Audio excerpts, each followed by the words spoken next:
En las calles de Washington, D.C., la explosión de una bomba asesinó a un ex embajador y a su joven asistente. Mientras la investigación del FBI se acerca a los perpetradores, los asesinos colocan la mira en los agentes y en sus familiares. El FBI se encuentra en la peligrosa cacería de un asesino a sangre fría, ya que su objetivo es uno de los oponentes más habilidosos que hayan enfrentado jamás. Un terrorista que orquestó la muerte de un diplomático. En los años 70, América del Sur enfrentó un resurgimiento de secuestros y asesinatos políticos. Cuando esto se extendió a suelo norteamericano, fue el momento de intervenir para el FBI. Soy Jim Cates luchan para adentrarse en un mundo dirigido por diplomáticos y asesinos, espías entrenados y asesinos contratados, con el fin de detener una guerra de terror encubierta por una nación forajida. Muerte de un diplomático. Algunas escenas de este programa han sido recreadas. Washington, D.C., 18 de septiembre de 1976. Un hombre prepara una venganza mortal contra uno de los críticos más feroces hacia su nación. Queridos amigos de Chile. La víctima es el antiguo embajador de Chile, Orlando Letelier. El elocuente socialista se encuentra en los Estados Unidos condenando al gobierno militar del dictador Augusto Pinochet. El gobierno de Pinochet alcanzó el poder 3 años antes en un movimiento sangriento. Letelier pelea contra el actual régimen chileno por la violación de derechos humanos y por revocarle su ciudadanía chilena. Su abierta crítica causó que un país europeo cesara el préstamo de dinero a Chile. Justo después de medianoche, el 19 de septiembre, el terrorista se prepara para silenciar al diplombomba a control remoto. Está colocada debajo del asiento del conductor del vehículo de Letelier. Ahora solo necesita la señal correcta de radio. 2 días después, Letelier conduce a su oficina. Tuve un mal rato. Su asistente Ronnie Moffitt, de 25 años de edad, lo acompaña en el asiento del pasajero. Su esposo Mike va en el asiento trasero. El auto pronto arriba al puesto de la embajada. Correcto. Señor, la económica, pero...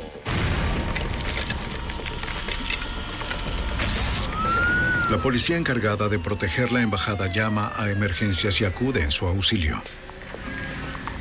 Orlando Letelier apenas vive. La bomba mutiló sus piernas y recibió impactos de metralla en el torso. Ronnie Moffitt, golpeada por metralla, pelea por cada aliento de vida. Mike Moffitt, increíblemente escapa sin daño, aunque terriblemente preocupado por su esposa. Una ambulancia atiende a Letelier justo cuando llega el FBI. Agente especial Carter Koenig. Cuando llegamos a la zona, como todas las escenas, observé el vehículo. Y había una mujer a un lado del camino siendo asistida. Lo siguiente que escuché a través de todo el estrepitoso ruido fue a un hombre joven gritando: «Dina lo hizo». Y yo no tenía idea de quién o qué era Dina. De acuerdo a la ley, el FBI investiga todo ataque en contra de oficiales extranjeros. El agente Koenig toma cargo del caso. Lo primero que debíamos hacer era tomar el control de la escena del crimen. La escena del crimen es algo único. Está ahí solo una vez. Y lo que haces en una escena del crimen a menudo determina el resultado final del caso. El agente Koenig solicita más agentes, incluyendo a un experto en explosivos del FBI para recoger y etiquetar cada posible pieza de evidencia. Tuvimos una enorme cantidad de ayuda. Contamos con más de 150 agentes en la escena. Tuvimos expertos forenses. Y esa parte de la escena del crimen estaba dirigida por el jefe de la unidad de... Durante la búsqueda, el FBI es notificado de la trágica noticia desde el hospital. Orlando Letelier y Ronnie Moffitt han fallecido. La investigación pasa a ser un caso de homicidio. En la Corte de Distrito de los Estados Unidos, la Fiscalía decide que este caso, político pero sensible al público, debe ser manejado con el máximo cuidado y urgencia. En este caso, la Fiscalía de los Estados Unidos fue asignada a la investigación desde el primer día. Eso no había ocurrido desde el incidente de Watergate. La Fiscalía de Estados Unidos designa a su más implacable procurador, el asistente de la Fiscalía de Norteamérica, Gene Proper. Fue un atroz asesinato y quería solucionarlo de manera que el pueblo supiera que eso no se hacía aquí. Sin importar que Letelier fuera socialista, comunista o extremo derechista, él fue asesinado de una manera brutal en las calles del Distrito de Columbia junto a una joven mujer. Ninguno de ellos merecía la muerte. En el segundo día, los investigadores comenzaron a buscar los posibles motivos para el asesinato de Letelier. Desde el comienzo pareció que el motivo principal era un crimen político ordenado por un país, Departamento de Estado, que la dictadura militar chilena lo consideraba personalmente responsable del cese de préstamos al país. Buenos Aires, Argentina. El agente especial del FBI, Bob Shearer, no quiere alertar al gobierno chileno, así que habla con su contacto en Buenos Aires. Desea averiguar si ellos poseen información que relacione a la inteligencia chilena con el atentado. Su fuente en Argentina le habla sobre un programa secreto llamado Operación Cóndor. Agencias de inteligencia de países derechistas suramericanos han accedido a ayudarse unos a otros para mantener vigilados a los activistas de extrema izquierda y, de ser necesario, eliminarlos. El oficial cree que el de Letelier pudo ser el primer asesinato de la Operación Cóndor.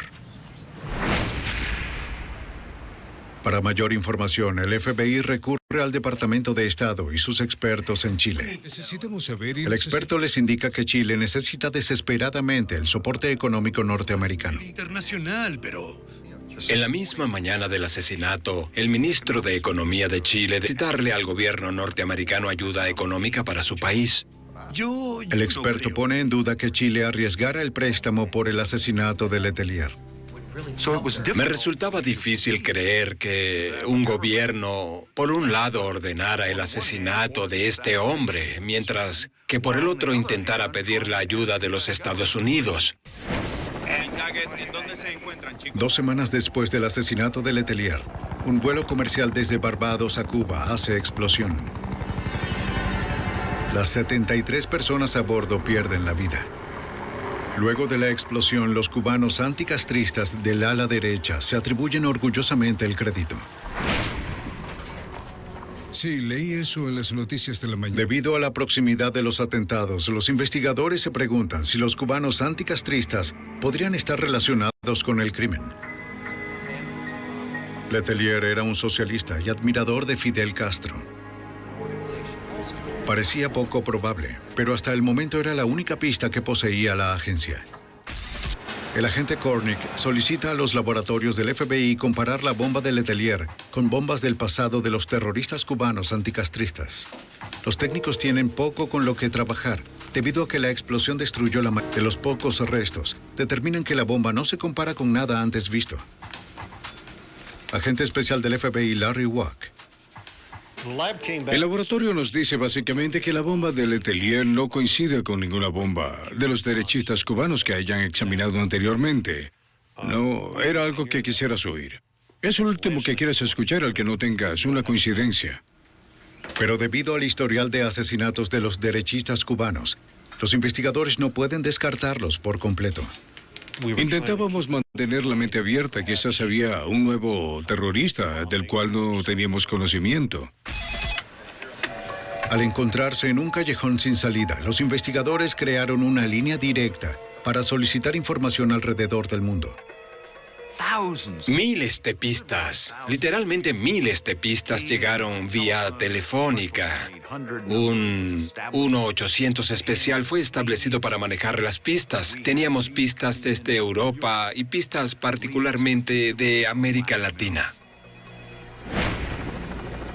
Una pista venía desde un reverendo del área de Nueva York, quien decía que 3 agentes de inteligencia chilena huían por aire de la ciudad tras breves momentos del asesinato. El agente especial del FBI, Larry Ward, Y es evidente en los 5 primeros minutos de la entrevista que este sujeto no había visto nada. Así que obviamente intenté llegar al punto. ¿Quién exactamente vio a estos 3 agentes chilenos? el reverendo recibió la información de unos amigos, pero no revelaría sus nombres. Le dije al reverendo, mire, regrese con las personas que supuestamente presenciaron esto y que se pongan en contacto con nosotros. Mientras esperaba, el agente especial Wack se dirige al aeropuerto JFK de Nueva York. Va tras la pista suministrada por el reverendo acerca de los agentes chilenos que huyeron luego del asesinato. Estos sujetos deberían anotarlos para... Nadie pudo confirmar la historia. El caso se congeló nuevamente. No hay nada. Unas cuantas semanas después, el agente Wack se despide de su prometida, quien se va por su trabajo como azafata de una línea aérea. Él no tiene idea de que no era el único que la observaba partir. En el estacionamiento del aeropuerto, un extraño sujeto confronta a la prometida de Wack. Los terroristas contraatacan.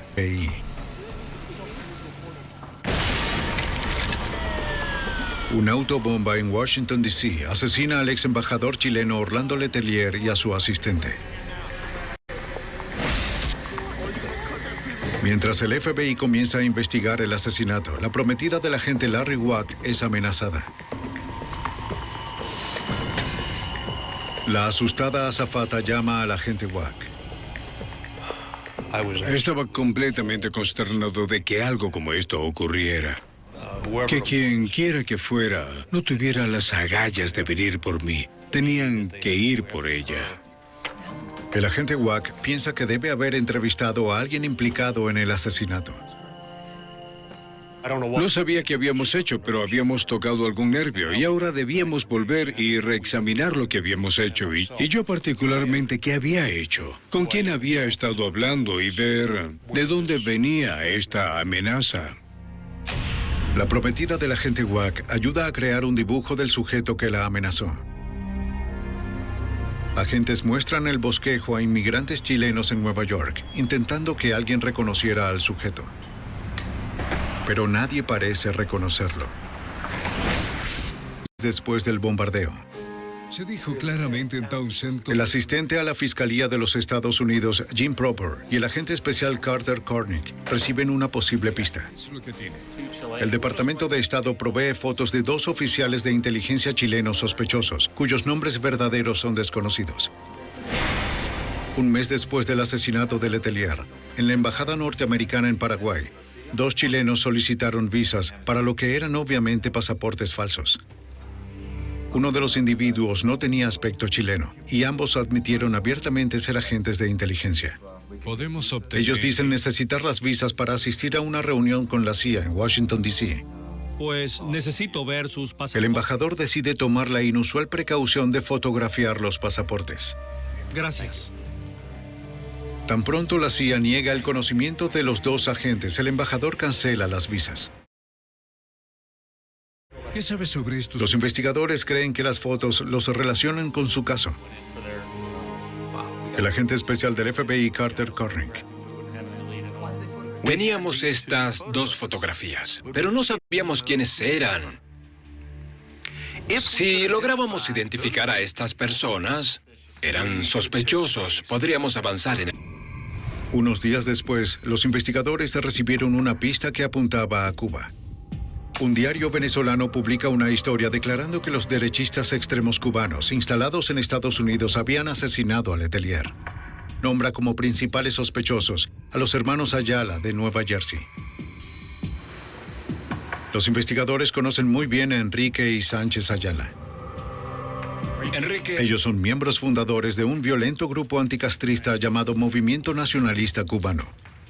Son sospechosos de varios atentados terroristas de alto perfil, incluyendo un barco ruso en Nueva York 5 días antes del asesinato de Letelier y de un atentado con explosivos en la Academia de Música de Nueva York, donde artistas cubanos tendrían una actuación. El FBI comienza a preguntarse si los hermanos Ayala también atacaron al socialista chileno Orlando Letelier. En uno de los vecindarios cubanos en Nueva Jersey, un agente del FBI rastrea a Enrique Ayala para averiguarlo. Estoy con el FBI. Cuando el agente le pregunta dónde se encontraba el día del asesinato de Letelier, Ayala le da una rara respuesta. Esa es mi carta de triunfo. Mías bajo la manga. Los investigadores en Washington, D.C. encuentran sospechoso asistente de Fiscalía de Estados Unidos, Jim Proper. Inmediatamente al escuchar algo como eso, comienzas a pensar, ¿qué esconde este sujeto? Proper solicita al FBI que le entregue una citación a Ayala para presentarse ante el gran jurado. En los Estados Unidos, ningún ciudadano está obligado a hablar con la policía o el FBI. Si el FBI se te acerca en una calle, tú puedes decirle, aléjate. Hay una obligación de testificar ante el gran jurado si eres traído con una citación. Un agente se dirige a entregarle la citación a Enrique Ayala. FBI. La esposa de Ayala dice que no sabe dónde se encuentra. Desapareció. Hola, señora. Agentes interrogan a los cubanos anticastristas, demandando que entreguen a Ayala. La presión finalmente llega a Ayala, quien accede a presentarse. Gracias por venir. Por favor, tome asiento. En la oficina de Proper en Washington, D.C., Ayala declara que no tiene nada que ver con la muerte de Letelier. No sé nada al respecto. Los investigadores le preguntan a qué se refería con su comentario acerca del as en la manga. Ayala dice que solo estaba bromeando, jugando con la mente de los agentes. No puedo ayudarlos. Proper lleva a Ayala ante el gran jurado e invoca la quinta enmienda cuando se le pregunta si ha viajado recientemente a Chile. Ciudad de Nueva York. Días después del testimonio de Ayala. El agente especial Wack recibe una llamada en su casa de un sospechoso terrorista anticastrista. ¿Tú qué? Él dijo eso. Voy a tu casa en un minuto para conversar. El agente Wack teme estar en peligro. La gran pregunta es cómo consiguió mi número telefónico y, más importante, cómo sabía dónde vivo. Así que llamé a mi vecino, que era oficial de policía de Nueva York, Danny. Le dije, toma tu revólver y nos vemos afuera. Y le conté lo que sucedía, que recibí esta llamada y no sabía qué pasaría luego. Nos escondimos en un callejón y aproximadamente 3 minutos después, llega este nacionalista a la puerta de mi casa. Sí, es él, me reconoce. Tuvimos un altercado frente a la entrada de mi residencia donde nos decía, ya sabes que ellos no tenían nada que ver con la amenaza a mi prometida y ya sabes, ¿por qué no dejas a mi grupo en paz? Entonces, ¿por qué nos molestas? Le dejé claro que la próxima vez que huya en una bolsa de cadáver. Muy bien. Estaba extremadamente molesto por toda esta situación. Me refiero a que ya era bastante malo que amenazaran a mi prometida y ahora estos terroristas se presentaban en la puerta de mi casa. ¿Sabes? Estás como, ¿y ahora qué? Lejos de abandonar el caso, el agente Wack resiste la presión. Si los cubanos están nerviosos, el FBI debe estar cerca de encontrar la conexión al asesinato y posiblemente al terrorista. El agente Wack va tras los cubanos, cazando a cualquiera que tuviera información. Si crees que vas a intimidar a un investigador del FBI, estás equivocado. Lo harás investigar aún más a fondo. No sé nada sobre eso. De la gente a la que se aproximaba, recibía un trato frío o incluso insultos. Oye, aléjate de mí. Pero continuó en la búsqueda de pistas. Finalmente, 5 semanas después del asesinato de Letelier, el agente Wack conoce a un armador de bombas cubano que accede a hablar. Podría ser un gran avance en el caso. O podría ser un atentado de asesinato a un agente que se está acercando mucho a la verdad. Bomba radiocontrolada asesina al ex embajador chileno Orlando Letelier y a su asistente en Washington, D.C. El FBI cree que la clave en este caso puede encontrarse en la comunidad cubana anticomunista en Nueva York, una organización conocida por atentar contra socialistas declarados. El agente especial Larry Wack busca pistas mientras que un ex terrorista anticastrista, fabricador de bombas, le dice que quiere hablar. Y lo que no lo dejaba conciliar el sueño era que no le importaba la muerte de Letelier. No podía dormir por el hecho de que la chica fue asesinada, Ronnie Moffitt, y ese era su límite. El fabricante de bombas le dice que escuchó que Enrique Ayala, líder del violento grupo anticastrista, se había encontrado varias veces con un contacto encubierto chileno. Decía que los cubanos querían el apoyo del gobierno de derecha chileno.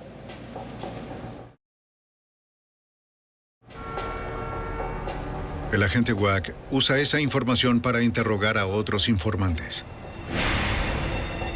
Ellos le dicen que Ayala ha sido visto con un alto y rubio chileno con apariencia militar. Un informante le decía que el nacionalista se refería a él como el... El agente Wack habría confirmado el enlace entre un agente chileno y el movimiento nacionalista cubano. Sí, ¿está bien? Ahora posees evidencia de un agente chileno en contacto con un nacionalista. Y tienes a los nacionalistas con un historial de atentados con bombas desde hace unos años atrás. Entonces, ya sabes, empieza a aparecer un pato y camina como un pato. El FBI enfoca la investigación en Chile, en Santiago. El agente especial Bob Scherer sigue al agente Wack en su descubrimiento del enlace entre Enrique Ayala con oficiales chilenos. El representante de la Interpol en Chile le dice que Ayala visitó Chile 2 años antes y pudo haberse reunido con el gobierno chileno o incluso con el servicio de inteligencia chileno. Con esta nueva información, el asistente de fiscalía Jim Proper le hace una citación a Ayala y a 2 de sus amigos que comparecen nuevamente ante el gran jurado. Unos días después, Proper recibe una amenaza de muerte en su línea privada. ¿Qué sucede? Proper cree que está haciendo algo que hace a los culpables ponerse nerviosos. Proper y el agente especial Carter Cornick siguen avanzando en la investigación. Decidimos aplicar la quinta enmienda. Ellos trajeron a Enrique Ayala, quien dice que él y sus 2 amigos invocan la quinta enmienda frente al gran jurado y se rehúsan a contestar ninguna pregunta. Entiendo. Los investigadores deben continuar buscando una manera de abrir el caso y hacer que alguien confiese. Caballeros, Agente especial del FBI Carter Cornick. Este caso está atascado, nada lo hace, pero no se está resolviendo. ¿Cómo diablos volvemos a encarrilarnos? Un mes después en Nueva York, el servicio secreto llama al agente especial del FBI Larry Wack. Han arrestado a un falsificador especializado en hacer identificaciones que quiere hacer un trato. Dice saber de un complot de los hermanos Ayala para asesinar al fiscal del distrito y procurador Eugene Proper. Luego de meses de investigación, este podría ser el avance en el caso que el FBI estaba esperando.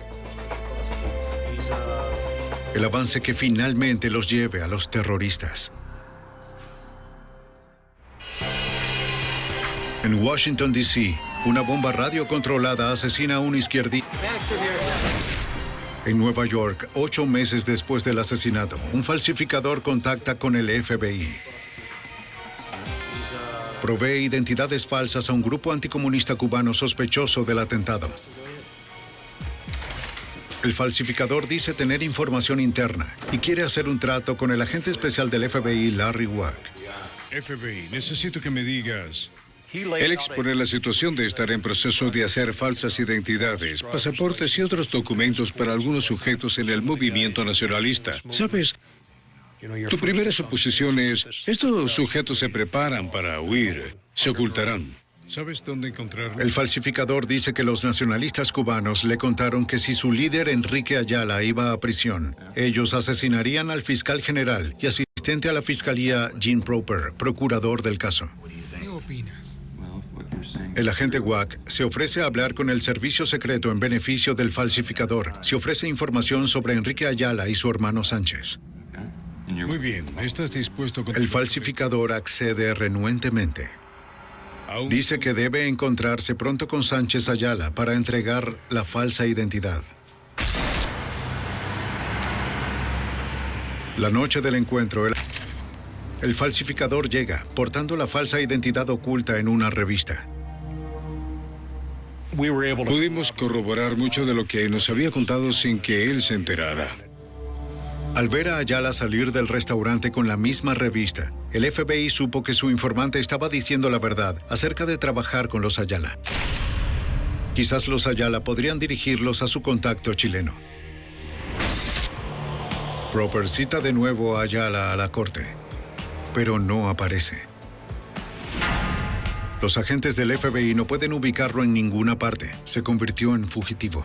Esto solo aumenta la sospecha de los investigadores de que juega un papel en el asesinato de Letelier. 2 semanas y media después, el informante entrega más falsas identidades a Sánchez Ayala. Vas a estar bien feliz con lo que te digo, ¿oíste? Al final de la reunión, Sánchez rompe un billete de $1 en 2 y le entrega una mitad al falsificador. Sánchez le dice que un chileno, alto y rubio, contactará al falsificador con la otra mitad del billete. Esto se estaba transformando en una novela de espías de James Bond, con lo del billete a la mitad y todo lo demás, pero ahí historia este chileno alto y rubio. Era este tipo continuamente elusivo. El FBI duda que este misterioso agente de inteligencia chileno vaya a América nuevamente para encontrarse con el falsificador. La inteligencia chilena puede fabricar sus propias identidades falsas y de mayor calidad. Los agentes siguen a Sánchez Ayala hasta Miami, con la esperanza de que los lleve hasta su hermano fugitivo. Pero después de días le pierden el rastro. 2 semanas después, el FBI tiene un gran avance cuando un chileno alto y rubio se acerca al falsificador. Al principio, el chileno habla casualmente acerca de motocicletas. Bonita moto. Pero antes de retirarse, le dice que un amigo de Enrique Ayala estará en contacto para más falsas identidades. Cuando escucha acerca del alto y rubio chileno, el agente Wack arregla una reunión urgente con el falsificador. El agente Wack le muestra al falsificador un libro de fotos que incluye una de un pasaporte con la fotografía de cierto agente de inteligencia chileno que intentó ingresar a América bajo el nombre falso de Juan. Si fue directo a la de Williams. Y dice, este es el tipo, no hay ninguna duda. Los investigadores finalmente tienen un nombre enlazado al misterioso personaje. Se dirigen a Chile para tratar de conocer todo lo posible del hombre que se hace llamar Juan Williams. En Santiago, el agente especial del FBI, Bob Scherer, descubre que el llamado Juan Williams trabaja para el gobierno o las Fuerzas Armadas. Washington, D.C. Ha pasado un año desde el asesinato del izquierdista y embajador chileno Orlando Letelier y su asistente Ronnie Moffitt. Los investigadores creen que los derechistas cubanos anticastristas, trabajando dentro de la agencia de inteligencia chilena, posiblemente orquestaron el asesinato. El asistente de fiscalía Jim Proper intenta darle sentido a las pistas conseguidas hasta el momento. Pues el caso se enfrió a mediados de 1977 porque mientras teníamos la información realmente no teníamos ninguna prueba. E intentábamos conseguir información de Chile sin mucho éxito. Los investigadores deciden contactar directamente con el gobierno chileno y solicitar información al agente cubano en Norteamérica. Y usa el falso nombre de Juan Williams. Pues presión directa. Chile tiene lo que parece ser un auténtico agente de inteligencia tratando con terroristas en los Estados Unidos. Y esto será embarazoso para Chile. Es mejor que tenga una buena explicación. En Santiago, Chile. ¿Y qué puedo hacer por ustedes? El agente Scherer dice a un oficial chileno que el FBI desea entrevistar a Juan Williams y a otro agente que también solicitó una visa a los Estados Unidos usando un nombre falso. Tenemos fotos de ellos. Los Estados Unidos pueden procesar a ambos individuos por solicitar visas con pasaportes falsificados. Los chilenos dicen que investigarán el caso. Tenemos una organización muy amplia. Luego de esperar un mes por nuevas respuestas de Chile, Proper archiva los papeles en la corte con una portada sin sello que incluye el nombre falso de los dos agentes que implican que ambos jugaron un papel importante en el asesinato de Letelier. Si el gobierno chileno fue la mente maestra del crimen, Proper intentará que se hagan responsables. Resumí lo que creí que mostraría la evidencia y lo coloqué en una carta que estaba fuera del paquete. Nadie había hecho esto antes y el Departamento de Estado prácticamente se burló, pero pensé que cuando todo se hiciera público y me aseguré de que así fuera, ya que no era un documento a escuchar cosas, entonces pasó que las fotos que se encontraban selladas se filtraron a la prensa. Las noticias salieron en primera plana en los diarios de todo el mundo, acusando al servicio de inteligencia chileno llamado DINA del asesinato. Y los chilenos enloquecieron porque de repente se decía que DINA estaba involucrada con Cuba y con el asesinato de Letelier. No era seguro y los chilenos comenzaron a llamarnos. Querían reunirse con el secretario de Estado y el fiscal general. Los artículos de la prensa desataron una ola de pistas para el FBI. Uno de los diarios identificaba al misterioso y rubio agente de inteligencia conocido como Juan Williams. Puedes verlo en la pantalla. En un giro inesperado, sale a la luz que es nacido en Norteamérica. El FBI queda impactado. ¿Es posible que el asesino chileno sea americano? Mientras el FBI investiga el autobomba del año 1976 que causó la muerte de Orlando Letelier y su asistente Ronnie Moffitt, la prensa alrededor del mundo publica la historia de dos oficiales de inteligencia chilenos sospechosos de los asesinatos. También, Enrique. Cuando la historia se filtra, el FBI se entera de que un diario ha identificado al agente de inteligencia. La prensa chilena. Aparentemente es americano. Su nombre es Michael Townley. Muy bien, busca el nombre en los pasaportes americanos. Coloca la alerta de inmediato. Agente especial del FBI Carter Cornick. Cuando resultó que uno de ellos era un ciudadano norteamericano, eso hizo nuestra posición mucho más fuerte. ¿Y qué hacía un ciudadano norteamericano trabajando con el servicio de inteligencia chileno? La Oficina de Pasaportes de Estados Unidos reporta que hay un Michael Townley que concuerda con la descripción del agente de inteligencia rubio actualmente residenciado en Chile. Tiene 36 años de edad, nacido en Iowa, pero criado en Chile. Agentes se dirigen a Fort Lauderdale para seguir otra pista en la que Juan William en realidad se llama Kenneth Einert. Él mismo ha estado comprando equipos de vigilancia electrónicos para el gobierno chileno. En una tienda de electrónica que vende micrófonos, interceptores de llamadas y otros aparatos de vigilancia, el dueño del negocio identifica la foto de pasaporte de Juan Williams como Kenneth Einert. El dueño provee un video que muestra a Einert comprando en la tienda el día del asesinato de Letelier. También entrega una carta oficial del gobierno chileno para realizar compras en su nombre.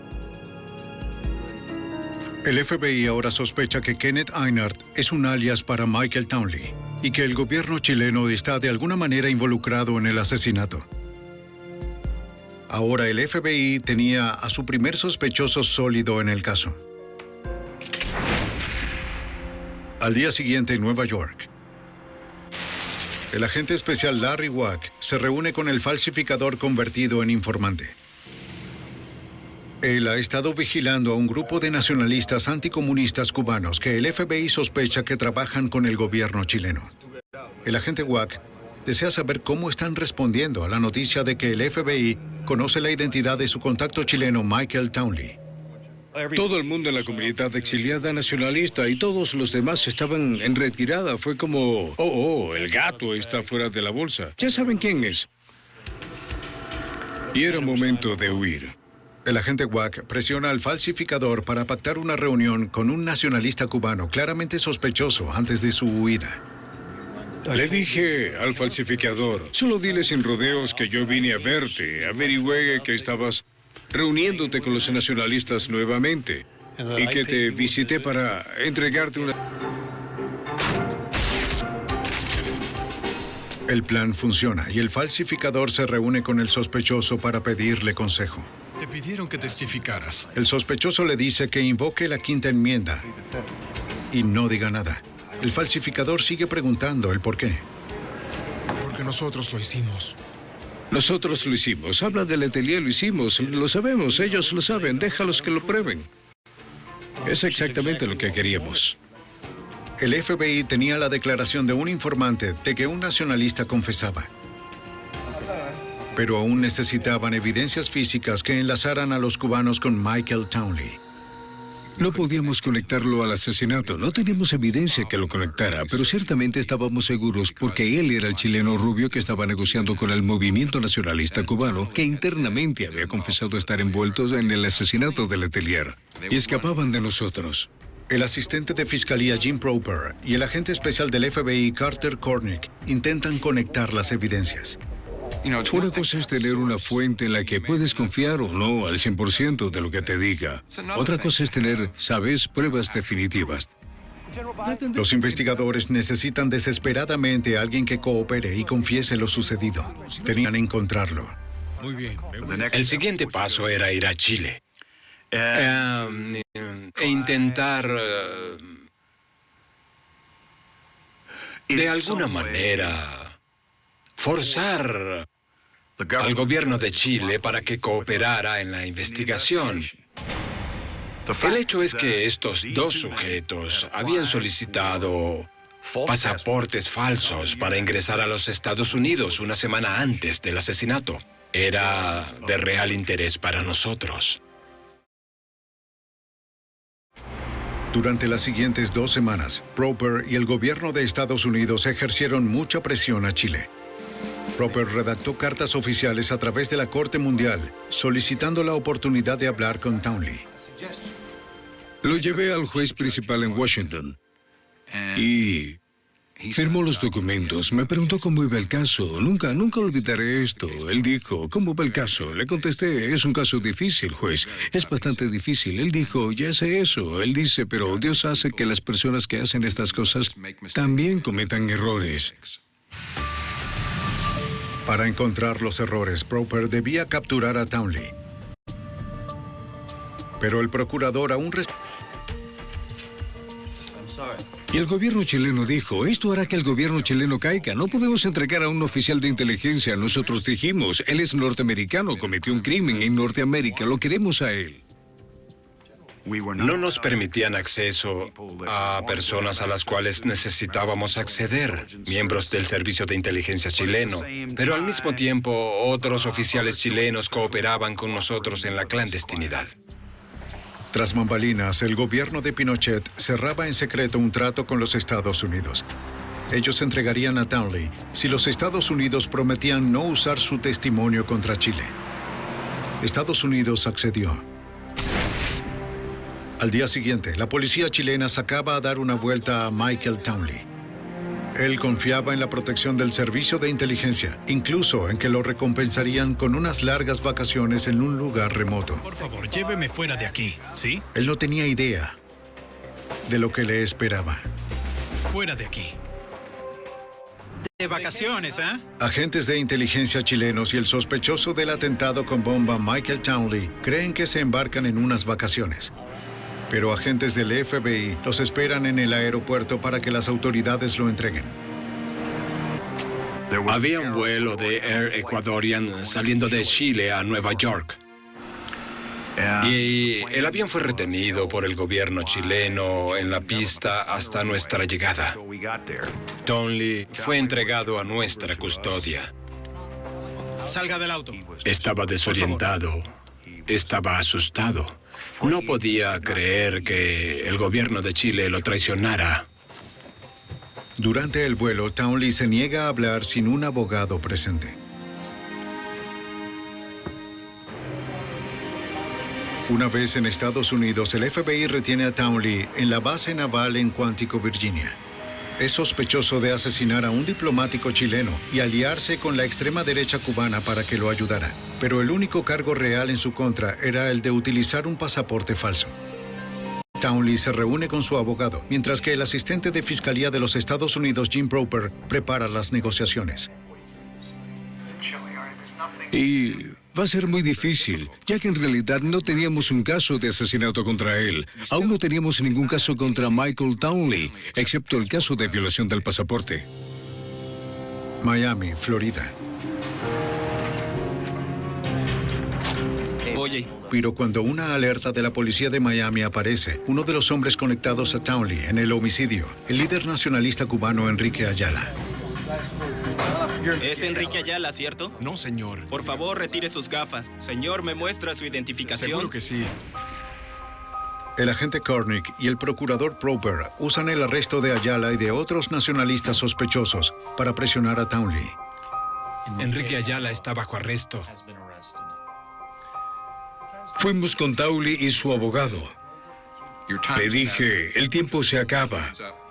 Capturaron a los cubanos. Haremos un trato con el primero que hable.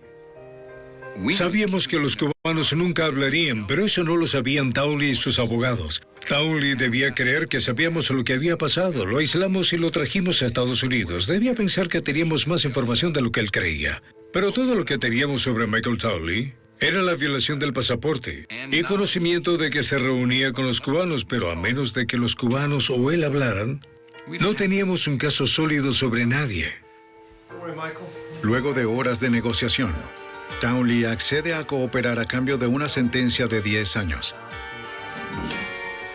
Townley revela que trabajó como agente encubierto y asesino para la inteligencia chilena. Policía secreta de Chile, que era dirigida por un general. Y dicho asesinato fue visto como una orden legítima de su gobierno. La Policía Secreta de Chile quería a Letelier muerto porque era visto como un vocero que estaba en Estados Unidos creando alboroto en contra del gobierno de Pinochet. Se reuniría en el Congreso con senadores, hablaba alrededor del mundo y el gobierno de Pinochet era muy represivo y derechista. Letelier era muy elocuente y eso les causaba muchas penas a todos ellos. Este no era el primer asesinato de Townley. Esas eran órdenes, tenía que cumplirlas. Como experto en bombas y electrónica, La verdad no sé. Townley colaboró en asesinatos en Sudamérica, Norteamérica y Europa. No lo sé. Este sujeto era sin lugar a dudas el tipo más peligroso que haya conocido. Este era un hombre que alardeaba de su papel en la fabricación de bombas para asesinar personas. ¿Y la justificación? Letelier era un soldado. Yo era un soldado. Townley dice que fabricó la bomba en un cuarto de motel y la colocó en el auto de Letelier en la noche. Los cubanos estaban ansiosos por crear vínculos con la derecha chilena y Townley arregló todo para que los cubanos activaran la bomba. Entonces voló a Florida, dejándole a 2 de los cubanos el control remoto. Él dijo no saber quién apretó el botón. Los cubanos no tenían ningún interés en el señor Letelier. Ellos querían una reunión con la policía secreta chilena por otras razones. Chile podría darles al ver que cuando estuvieran en problemas en los Estados Unidos, tenían ideologías políticas muy similares, eran muy derechistas y con ellos podían conseguir un fuerte apoyo, tal vez monetario, del DINA. Para probar la historia de Townley al jurado, el FBI compró un vehículo idéntico y le hizo crear una réplica exacta de la bomba. Todo esto fue grabado por el FBI para ser utilizado en el juicio. De hecho, para colocar la bomba por debajo del auto. Todos los componentes eran idénticos. El auto era idéntico. Y la pregunta era, ¿serían idénticos los resultados? No podíamos saberlo. ¿Preparados para la detonación? 3, 2, 1. Observé el auto que acababa de detonar.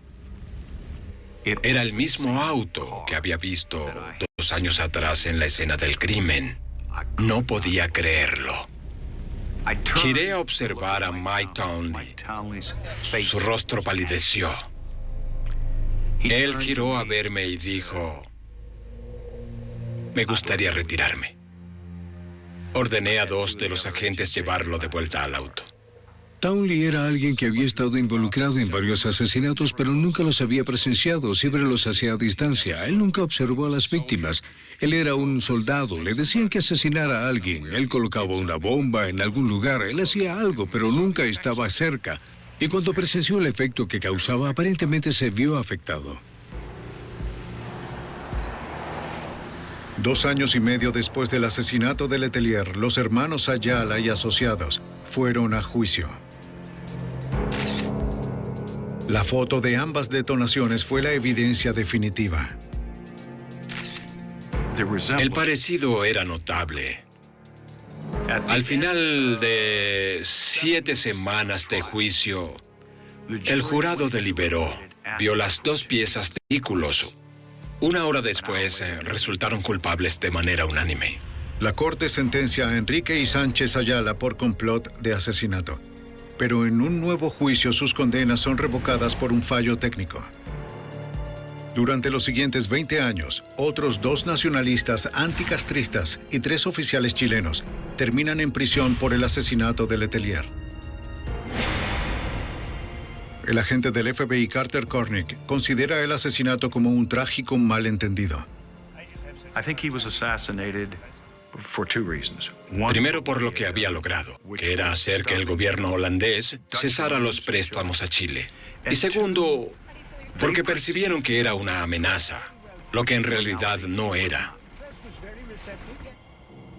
Y la milicia chilena creía que formaba un gobierno en el exilio en los Estados Unidos, lo cual no era cierto. Creo que fue asesinado por 2 razones.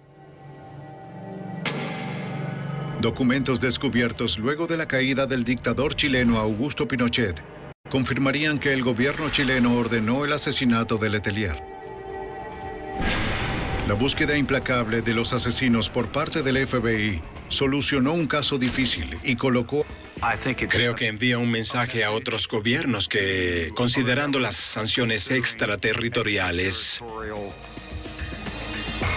ordenen asesinatos. Piénsalo 2 veces antes de hacerlo. La pregunta sigue flotando en el aire desde aquella noche, afilada como una hoja que nunca tocó el suelo. ¿Cómo puede alguien desaparecer sin dejar ruido, sin una señal de lucha, sin una huella clara, y convertir un barrio entero en un escenario de sospecha durante décadas? Era una calle común, casas alineadas con jardines modestos, luces cálidas detrás de cortinas claras, el tipo de lugar donde los nombres se repiten y las rutinas se vuelven previsibles, y precisamente por eso, cuando el silencio se volvió extraño, nadie supo identificar el momento exacto en que todo cambió. La llamada a emergencias fue breve, confusa, una voz que parecía no entender lo que estaba diciendo, y cuando las patrullas llegaron, encontraron una escena que no encajaba con ninguna narrativa conocida: la puerta cerrada, las llaves en su lugar, el interior intacto, y la sensación inmediata de que algo estaba terriblemente mal aunque nada pareciera roto. Esa contradicción fue el primer golpe, el inicio de un cold case que marcaría al vecindario para siempre. La víctima no era una desconocida, era parte del paisaje humano de la calle, alguien visto cada mañana, alguien cuyo saludo se había vuelto automático, y esa familiaridad convirtió el misterio en algo personal para todos. Dentro de la casa, el tiempo parecía detenido, un reloj marcando una hora irrelevante, una silla ligeramente fuera de lugar, objetos cotidianos que gritaban normalidad mientras la ausencia lo llenaba todo. Los investigadores caminaron con cuidado, conscientes de que cada paso podía borrar una pista, pero también conscientes de que no había sangre, no había signos claros de violencia, no había indicios de un intruso forzando su entrada. La escena hablaba de confianza, de una presencia aceptada, de alguien que no necesitó ocultarse. Afuera, los vecinos se reunían en pequeños grupos, murmurando versiones incompletas, intentando reconstruir una noche que ya empezaba a desdibujarse. Las primeras horas fueron frenéticas, entrevistas rápidas, nombres anotados, horarios comparados, y sin embargo, cada respuesta parecía empujar la verdad un poco más lejos. Nadie había visto nada, nadie había escuchado nada, y esa unanimidad inquietante sembró una duda profunda: ¿era posible que un crimen ocurriera en medio de tanta cercanía sin que nadie notara nada? Los medios locales llegaron pronto, cámaras enfocando fachadas tranquilas, titulares improvisados hablando de desaparición misteriosa y shock comunitario, y cada palabra amplificaba el miedo. El barrio, que hasta entonces se había definido por su calma, comenzó a sentirse observado, expuesto, como si la tranquilidad hubiera sido solo una ilusión frágil. Con el paso de los días, la investigación se volvió más técnica, más fría, análisis forenses, reconstrucción de movimientos, revisión de llamadas, y aún así, el vacío persistía. No había una línea clara que seguir, solo fragmentos inconexos, recuerdos borrosos, y una sensación constante de estar mirando el lugar equivocado. Los detectives comenzaron a considerar hipótesis incómodas, escenarios donde la amenaza no venía de afuera, sino de alguien cercano, alguien que conocía la rutina, los horarios, las debilidades invisibles de la víctima. Esa posibilidad no se dijo en voz alta al principio, pero se instaló como una sombra, creciendo con cada pista que no llevaba a ninguna parte. La comunidad reaccionó de forma desigual, algunos colaboraron con entusiasmo, otros se cerraron, y otros simplemente observaron desde la distancia, esperando que el ruido pasara. Las noches se volvieron más largas, las luces se apagaban más tarde, las puertas se cerraban con doble llave, y el miedo empezó a normalizarse, a convertirse en parte del día a día. Los titulares evolucionaron, de urgencia a incertidumbre, y finalmente a una resignación silenciosa cuando el caso dejó de ocupar el centro de la atención mediática. El expediente, sin una conclusión clara, fue etiquetado y archivado, y con ese gesto administrativo comenzó la larga vida del cold case, una historia incompleta condenada a ser revisitada solo de vez en cuando. Pero el archivo no significó olvido, al menos no para quienes vivían allí. Cada aniversario, cada rumor, cada nuevo vecino que preguntaba por la historia, reabría la herida. El nombre de la víctima se convirtió en una referencia tácita, una advertencia silenciosa de que algo podía romperse incluso en el lugar más familiar. Los años pasaron, la calle cambió, algunas casas fueron renovadas, otras vendidas, pero la pregunta inicial nunca se fue. ¿Quién estuvo allí esa noche? ¿Quién sabía demasiado? ¿Quién entró sin ser visto y salió sin levantar sospechas? Décadas después, cuando la tecnología ya no se parecía en nada a la de aquellos años, alguien decidió revisar el expediente con ojos nuevos, no por una revelación repentina, sino por la simple insistencia de que algo no encajaba. Las pruebas guardadas, consideradas irrelevantes en su momento, comenzaron a adquirir otro significado bajo técnicas modernas, y con cada análisis, el pasado empezó a murmurar con más fuerza. No era una respuesta clara, no todavía, pero era suficiente para sacudir el polvo acumulado y devolver el caso a la mesa. Ese gesto, aparentemente menor, reactivó una cadena de eventos que nadie en el barrio esperaba volver a vivir. Cuando los investigadores regresaron a la calle, ya no eran los mismos, y la calle tampoco. Las entrevistas se hicieron con más cuidado, las preguntas fueron más directas, y algunos vecinos, ahora mayores, parecían cargar con recuerdos que nunca habían compartido. Pequeños detalles emergieron, comentarios que antes parecían insignificantes, movimientos nocturnos, presencias habituales que nadie había cuestionado porque siempre habían estado allí. Esa familiaridad, vista ahora desde otra perspectiva, empezó a resultar inquietante. La idea se insinuó lentamente, sin necesidad de ser nombrada, tal vez el responsable no había huido, tal vez nunca se fue. El impacto de esa posibilidad fue inmediato y profundo, porque implicaba que el peligro no había sido un evento aislado, sino una convivencia prolongada. El barrio empezó a mirarse a sí mismo con desconfianza, revisando recuerdos, reinterpretando gestos, preguntándose cuántas veces había estado cara a cara con la respuesta sin reconocerla. La reapertura del caso no trajo alivio inmediato, sino una tensión renovada, una sensación de que el pasado estaba a punto de irrumpir en el presente con una fuerza inesperada. Y así, sin anuncios oficiales, sin sirenas ni conferencias de prensa, el cold case olvidado durante décadas comenzó a respirar de nuevo, alimentado por la sospecha de que la verdad había estado siempre demasiado cerca. La historia, que muchos creían enterrada, se preparaba para revelar un rostro incómodo, uno que no encajaba con la idea tradicional del criminal, porque sugería que el misterio no se escondía en la oscuridad, sino en la rutina compartida, en la proximidad cotidiana, en la posibilidad aterradora de que el sospechoso hubiera vivido puerta a puerta, observando, esperando, y mezclándose con la normalidad mientras el silencio hacía el resto. La mañana siguiente no trajo claridad, solo más ruido, más conjeturas, más titulares improvisados que chocaban contra la misma pared de incertidumbre, porque cuando un crimen no ofrece respuestas inmediatas, la mente colectiva empieza a rellenar los huecos con miedo. el vecindario despertó con una sensación de resaca emocional, patrullas aún estacionadas, cinta policial ondeando suavemente como un recordatorio de que algo se había roto para siempre, y vecinos hablando en voz baja, repitiendo las mismas frases. Nunca pasó nada así aquí, era un lugar tranquilo, como si decirlo bastara para que siguiera siendo verdad. Dentro de la casa, los investigadores avanzaban con pasos lentos, midiendo cada gesto, cada mirada, porque sabían que esa escena debía hablar antes de ser alterada.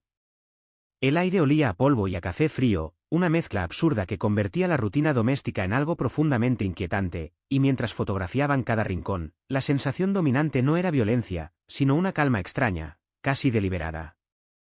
Las primeras conclusiones fueron tan prudentes como desconcertantes. No había signos claros de entrada forzada, no había huellas evidentes de lucha, no había un arma visible que explicara lo ocurrido. El informe preliminar hablaba de una muerte inexplicable, de un escenario que parecía diseñado para no dejar respuestas fáciles, y esa ambigüedad se convirtió en el combustible perfecto para la especulación pública. Las emisoras locales repetían la noticia cada hora, usando palabras como misterio, sospecha, shock comunitario, y cada repetición amplificaba la sensación de vulnerabilidad. La víctima, hasta entonces una presencia más del barrio, se transformó en un nombre que todos pronunciaban con cuidado, como si al decirlo demasiado fuerte pudiera atraer algo más. La investigación inicial se centró en lo obvio, en el círculo cercano, en las rutinas conocidas, en las personas que tenían motivos visibles para estar allí aquella noche. Amigos, familiares, conocidos fueron llamados a declarar, y cada entrevista parecía confirmar lo mismo. Nadie había notado nada fuera de lo común, nadie había escuchado gritos, nadie había visto movimientos sospechosos. Esa uniformidad, lejos de tranquilizar, empezó a levantar una duda silenciosa, porque cuando todos dicen lo mismo, el silencio se vuelve sospechoso. Los detectives revisaron agendas, registros telefónicos, pequeños detalles que, en otros casos, suelen ofrecer una grieta por donde avanzar, pero aquí todo parecía demasiado limpio, demasiado ordenado, como si el caos se hubiese detenido justo antes de manifestarse. A medida que los días avanzaban, el caso comenzó a ocupar un espacio incómodo en la conciencia del barrio. Los niños dejaron de jugar hasta tarde, las luces se encendían antes del anochecer, y las conversaciones casuales se llenaron de pausas incómodas. Cada vecino miraba al otro con una mezcla de empatía y desconfianza, porque la pregunta flotaba en el aire sin necesidad de ser formulada: si no fue un extraño, ¿quién fue? Los investigadores sentían esa presión en cada visita, en cada puerta que tocaban, porque sabían que estaban caminando sobre una línea frágil, tratando de proteger la verdad sin desatar un pánico innecesario. El análisis forense, limitado por la tecnología de la época, avanzaba con lentitud, y cada resultado parecía abrir más interrogantes que respuestas. Se descartaron algunas hipótesis iniciales, se reforzaron otras, pero ninguna lograba imponerse con claridad. El tiempo empezaba a jugar su papel habitual, erosionando la urgencia mediática, diluyendo la atención pública, y aunque el caso seguía abierto, ya se percibía ese peligro silencioso de convertirse en uno más, en un expediente que nadie quería cerrar oficialmente, pero que tampoco avanzaba. Para los detectives, esa era la peor de las situaciones, porque sabían que cada día sin respuestas alejaba un poco más la posibilidad de justicia. La comunidad intentó volver a la normalidad, pero la normalidad ya no existía en el mismo sentido. Cada ruido nocturno era interpretado como una amenaza potencial, cada rostro familiar adquiría una sombra nueva. Algunos vecinos comenzaron a recordar detalles que antes habían considerado insignificantes: una luz encendida a deshoras, una visita inesperada, un saludo demasiado breve, y esos recuerdos, fragmentados y tardíos, se acumulaban sin formar todavía una imagen clara. Los investigadores tomaban nota de todo, conscientes de que incluso el detalle más pequeño podía convertirse, con el tiempo, en la pieza clave que ahora parecía ausente. Con el paso de las semanas, la frustración se volvió palpable dentro del equipo, porque el caso se resistía a ser entendido bajo los patrones habituales. No había un móvil evidente, no había una secuencia clara de eventos, solo una muerte silenciosa en un lugar donde nada parecía encajar. Esa resistencia convirtió la investigación en un ejercicio de paciencia extrema, de revisión constante, de aceptar que la verdad podía estar escondida no en un gran secreto, sino en algo demasiado cercano para ser visto. El vecindario, sin saberlo, se había convertido en un escenario donde cada persona era parte del contexto, y esa cercanía hacía que señalar resultara casi imposible. Años más tarde, cuando el ruido inicial se había disipado y el caso había sido archivado como un cold case, la historia seguía viva en la memoria colectiva, transmitida como una advertencia tácita, como una sombra que se proyectaba sobre cada nueva generación de residentes. Nadie hablaba de ello abiertamente, pero todos sabían que algo había ocurrido, algo que nunca fue explicado del todo. Ese silencio prolongado no era una señal de olvido, sino de incomodidad, de una verdad que nadie había logrado enfrentar. Y aunque en ese momento nadie podía preverlo, ese mismo silencio, esa falta de respuestas, sería lo que mantendría el caso respirando bajo la superficie durante décadas. Porque algunos crímenes no desaparecen cuando se archivan, solo aprenden a esperar, a mezclarse con la rutina, a convertirse en parte del paisaje cotidiano. El cold case seguía allí, latente, creciendo en importancia a medida que el tiempo pasaba, preparando el terreno para un regreso que nadie imaginaba, un regreso que obligaría a todos a mirar atrás y preguntarse cómo algo tan cercano, tan evidente en retrospectiva, pudo permanecer oculto durante tanto tiempo, viviendo literalmente puerta a puerta con quienes buscaban respuestas sin saberlo. El tiempo no había borrado el crimen, solo lo había cubierto con una capa de rutina, y ahora, al reabrirse la investigación, cada recuerdo regresaba con una nitidez incómoda, como una luz demasiado fuerte apuntando a un rincón que nadie quiso mirar durante años. Los detectives avanzaban con la sensación constante de estar caminando sobre terreno conocido, porque cada calle, cada fachada, cada esquina del vecindario seguía prácticamente igual, y esa permanencia hacía que el pasado se sintiera peligrosamente cercano. La casa de la víctima, aunque remodelada y ocupada por otros, conservaba una atmósfera difícil de describir, una quietud que parecía absorber el sonido, y al volver a estudiarla, los investigadores entendieron que el silencio había sido siempre el principal aliado del crimen. No hubo gritos que alertaran a los vecinos, no hubo forcejeo evidente, no hubo señales de pánico, solo una interrupción abrupta de la vida cotidiana, como si alguien hubiese presionado un interruptor invisible. Los archivos antiguos revelaban que, en los primeros días tras el hallazgo, el vecindario había sido un hervidero de rumores, teorías y sospechas cruzadas, pero ese ruido inicial se había disipado rápido, sustituido por una aceptación forzada de la incertidumbre. Ahora, al volver a entrevistar a quienes aún vivían allí, surgía una narrativa distinta, más contenida, más medida, pero también más cargada de culpa retrospectiva. Muchos admitían que siempre hubo algo extraño, una sensación difícil de nombrar, una incomodidad que preferían ignorar porque reconocerla implicaba aceptar que el peligro había estado demasiado cerca. Esa negación colectiva había sido tan eficaz como cualquier coartada. Los investigadores se centraron entonces en los vínculos cotidianos, en las relaciones aparentemente triviales que rodeaban a la víctima, porque los crímenes más silenciosos rara vez nacen del azar. Revisaron agendas antiguas, listas de llamadas, notas escritas a mano encontradas en cajas olvidadas, y cada pequeño fragmento ayudaba a reconstruir un patrón de confianza. La víctima no vivía aislada, no era invisible, tenía hábitos, recorridos fijos, personas con las que interactuaba casi a diario, y esa previsibilidad, lejos de protegerla, la había dejado expuesta. La pregunta que flotaba en cada reunión del equipo era siempre la misma: ¿quién sabía demasiado? A medida que las entrevistas avanzaban, un nombre comenzaba a repetirse con una frecuencia inquietante, no como acusación directa, sino como referencia constante, alguien mencionado en historias paralelas, en anécdotas aparentemente inofensivas, alguien que siempre estaba cerca cuando se hablaba del día a día. En los años 90, esa cercanía había sido interpretada como normalidad, ahora, con la perspectiva del tiempo, adquiría un matiz distinto, casi perturbador. Los detectives notaron cómo algunos testigos se tensaban al pronunciar ese nombre, cómo desviaban la mirada, cómo ajustaban sus palabras, como si el simple acto de recordarlo despertara una incomodidad profunda. El análisis forense actualizado añadió otra capa de inquietud, porque los nuevos resultados no solo reforzaban la hipótesis de un contacto cercano, sino que también descartaban teorías que durante años habían servido como refugio emocional para la comunidad. No había señales de un intruso ocasional, no había huellas que indicaran un ataque impulsivo, todo apuntaba a una interacción controlada, breve, decisiva. Esa conclusión obligaba a replantear el relato completo del crimen, a aceptar que no había sido un acto caótico, sino una acción calculada, ejecutada con la seguridad de quien sabe que no será cuestionado. El barrio empezó a sentir ese cambio de enfoque incluso antes de que se hiciera público, porque cuando una investigación se acerca demasiado a casa, el ambiente se transforma.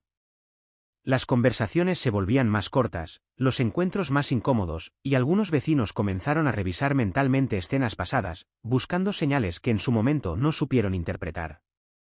Una risa fuera de lugar, una frase dicha con demasiada precisión, una reacción extraña ante la noticia original del crimen, detalles que habían quedado enterrados bajo años de costumbre ahora emergían con fuerza, reclamando atención.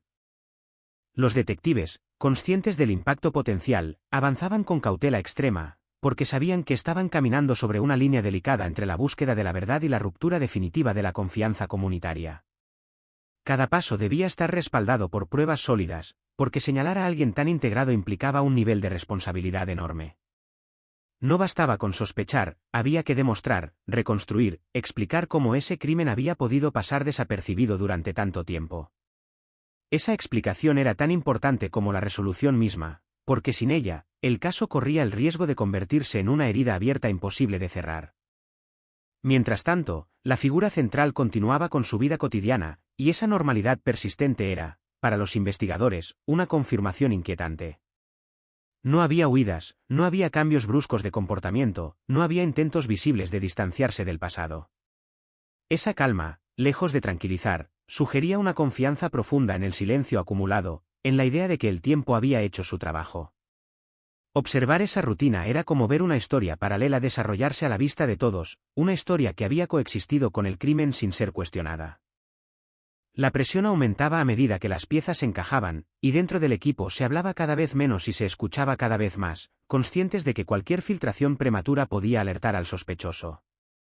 El caso ya no era solo un cold case reabierto, era una confrontación directa con la idea de que la verdad había estado siempre a un paso de distancia.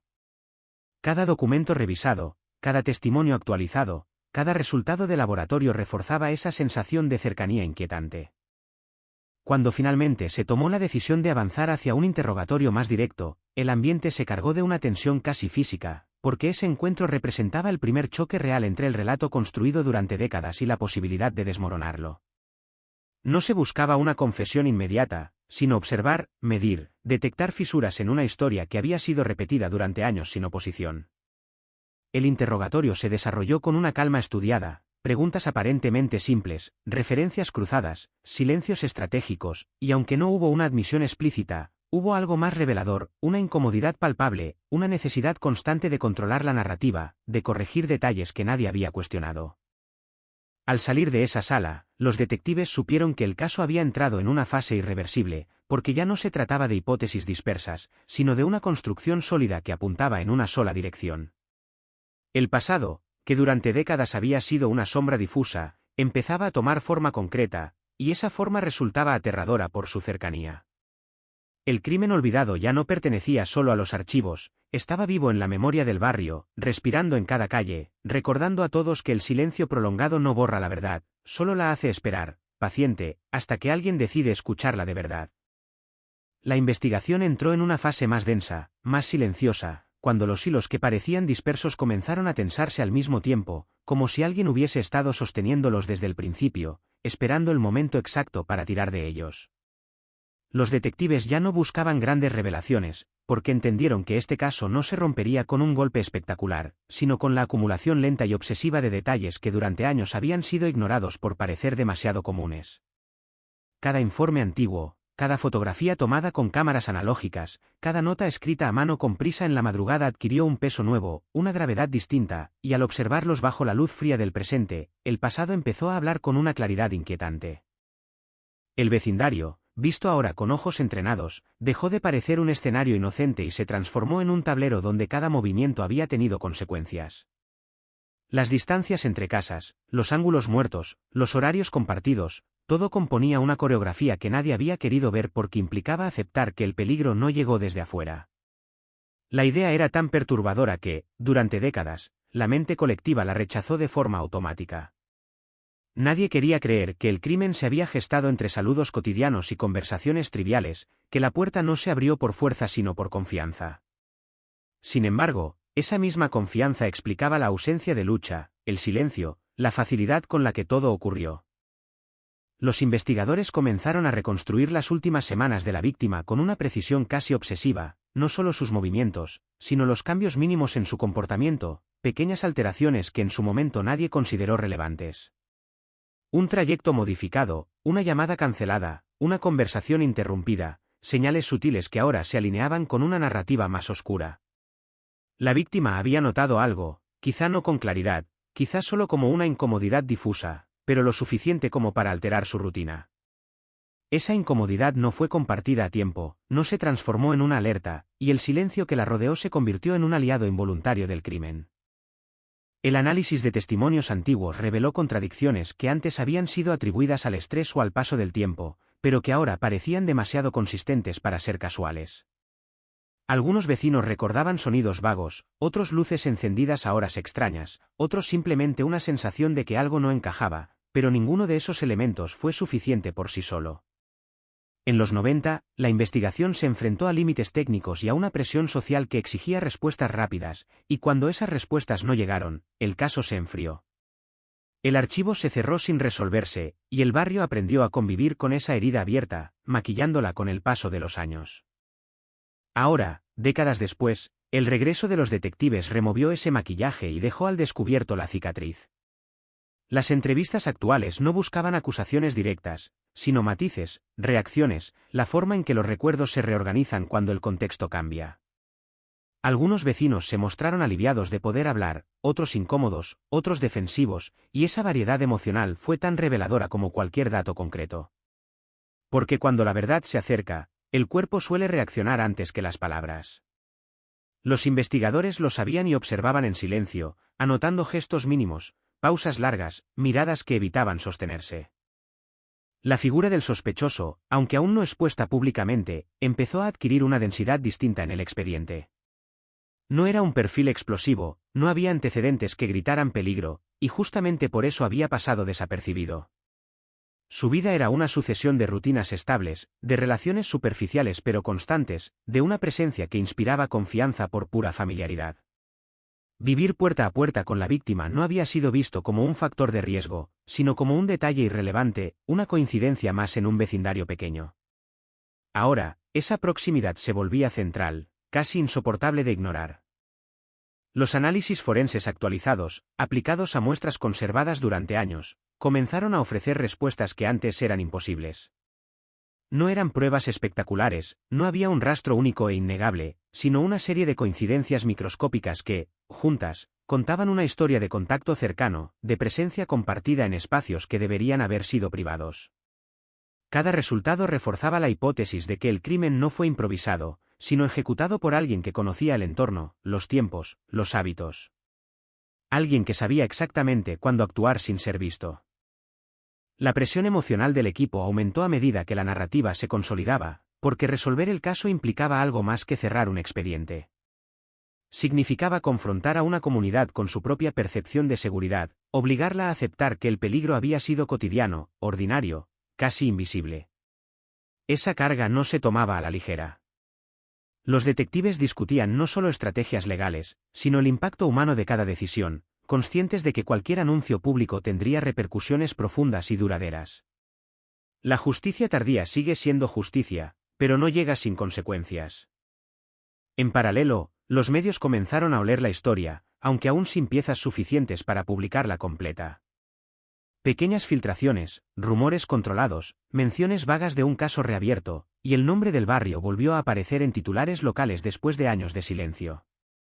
Esa atención renovada reactivó miedos antiguos y generó nuevos, porque la posibilidad de una resolución implicaba también la posibilidad de una traición emocional.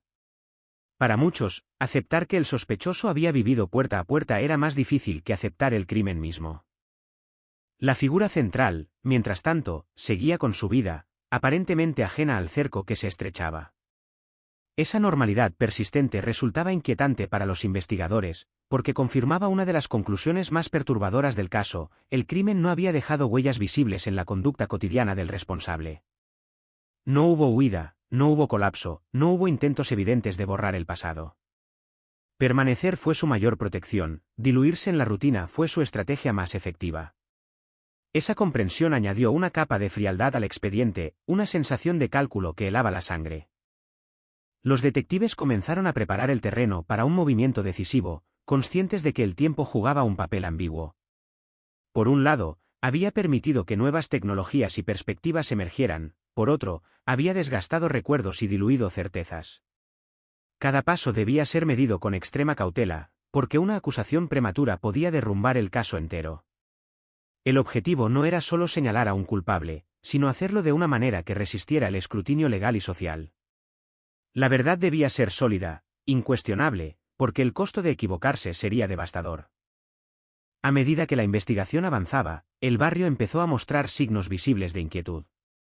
Conversaciones que antes fluían con naturalidad se volvieron tensas, los encuentros casuales perdieron espontaneidad, y una sensación de vigilancia mutua comenzó a instalarse sin que nadie la declarara abiertamente.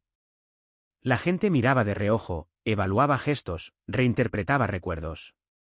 El pasado y el presente se superponían de una forma incómoda, y la certeza de que algo estaba a punto de revelarse se volvía imposible de ignorar. En las reuniones internas, el equipo repasaba una y otra vez la línea temporal, buscando cualquier fisura, cualquier punto débil que pudiera ser explotado por la defensa. Cada testimonio era contrastado con datos objetivos, cada recuerdo con registros verificables. El caso, que durante décadas había sido un rompecabezas incompleto, ahora mostraba una imagen casi total, y esa imagen era perturbadora por su simplicidad. No había conspiraciones elaboradas ni giros cinematográficos, solo una combinación letal de proximidad, oportunidad y silencio prolongado. Cuando finalmente se consideró la posibilidad de una confrontación directa, el ambiente se volvió casi irrespirable. No se trataba de un interrogatorio tradicional, sino de un momento cargado de significado, el punto donde la narrativa interna del sospechoso podía empezar a resquebrajarse. Los detectives sabían que no bastaba con hacer preguntas, debían observar cómo se sostenían las respuestas, cómo reaccionaba el cuerpo ante la presión, cómo el pasado intentaba defenderse a sí mismo.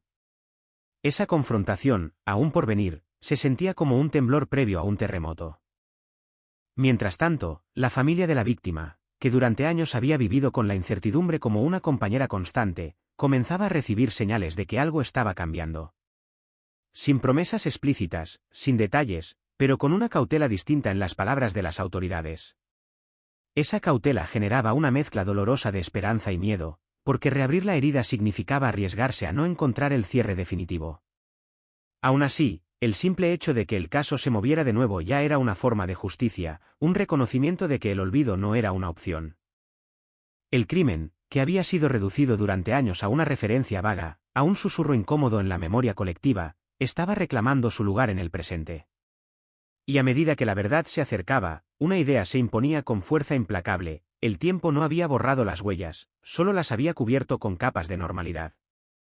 Quitarlas una por una requería paciencia, coraje y la voluntad de aceptar que la amenaza no siempre viene de lejos. A veces vive puerta a puerta, comparte el mismo silencio, y espera décadas a que alguien tenga el valor de mirar de verdad. La ciudad despertó esa mañana con una sensación extraña, como si algo invisible hubiera cambiado de lugar durante la noche, y aunque nadie podía señalarlo con precisión, todos lo sentían en la piel, en el silencio más espeso de las calles, en la forma en que los saludos se quedaban a medio camino.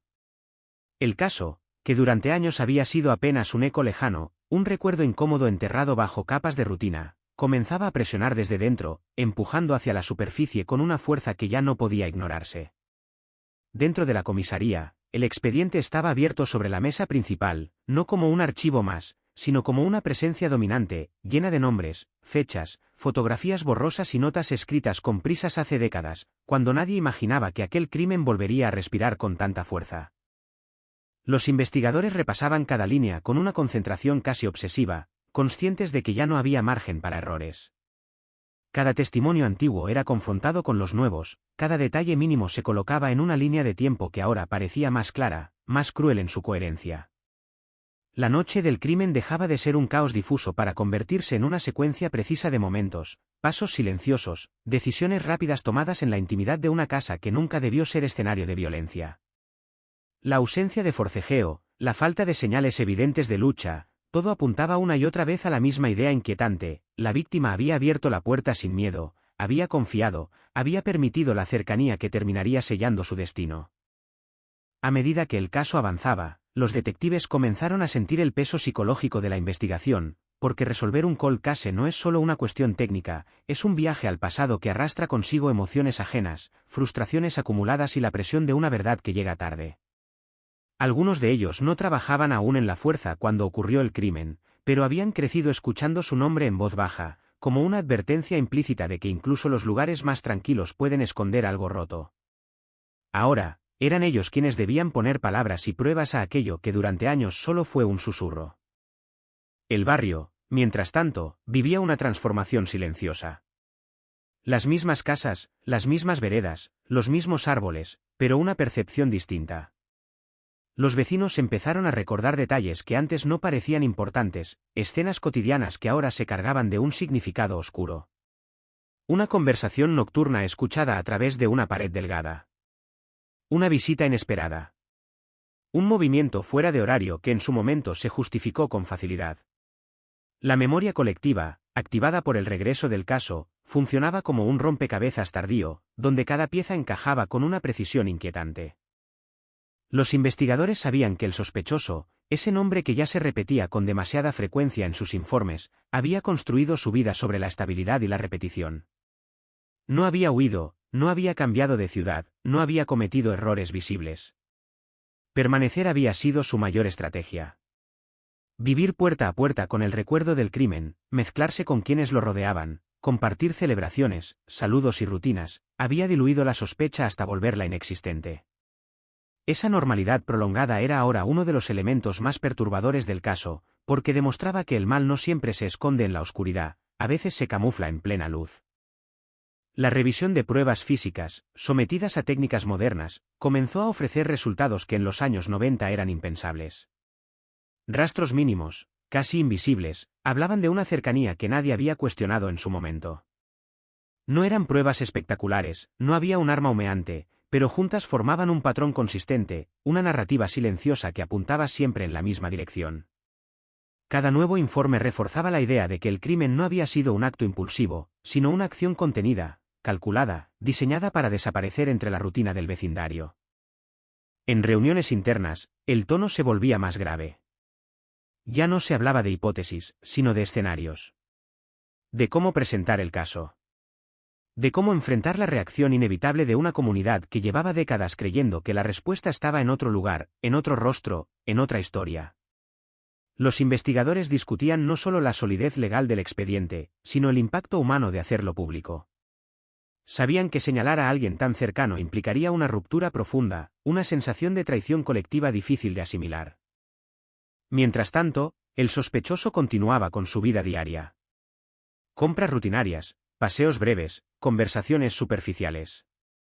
A simple vista, nada había cambiado. Pero para quienes observaban con atención, había pequeñas fisuras.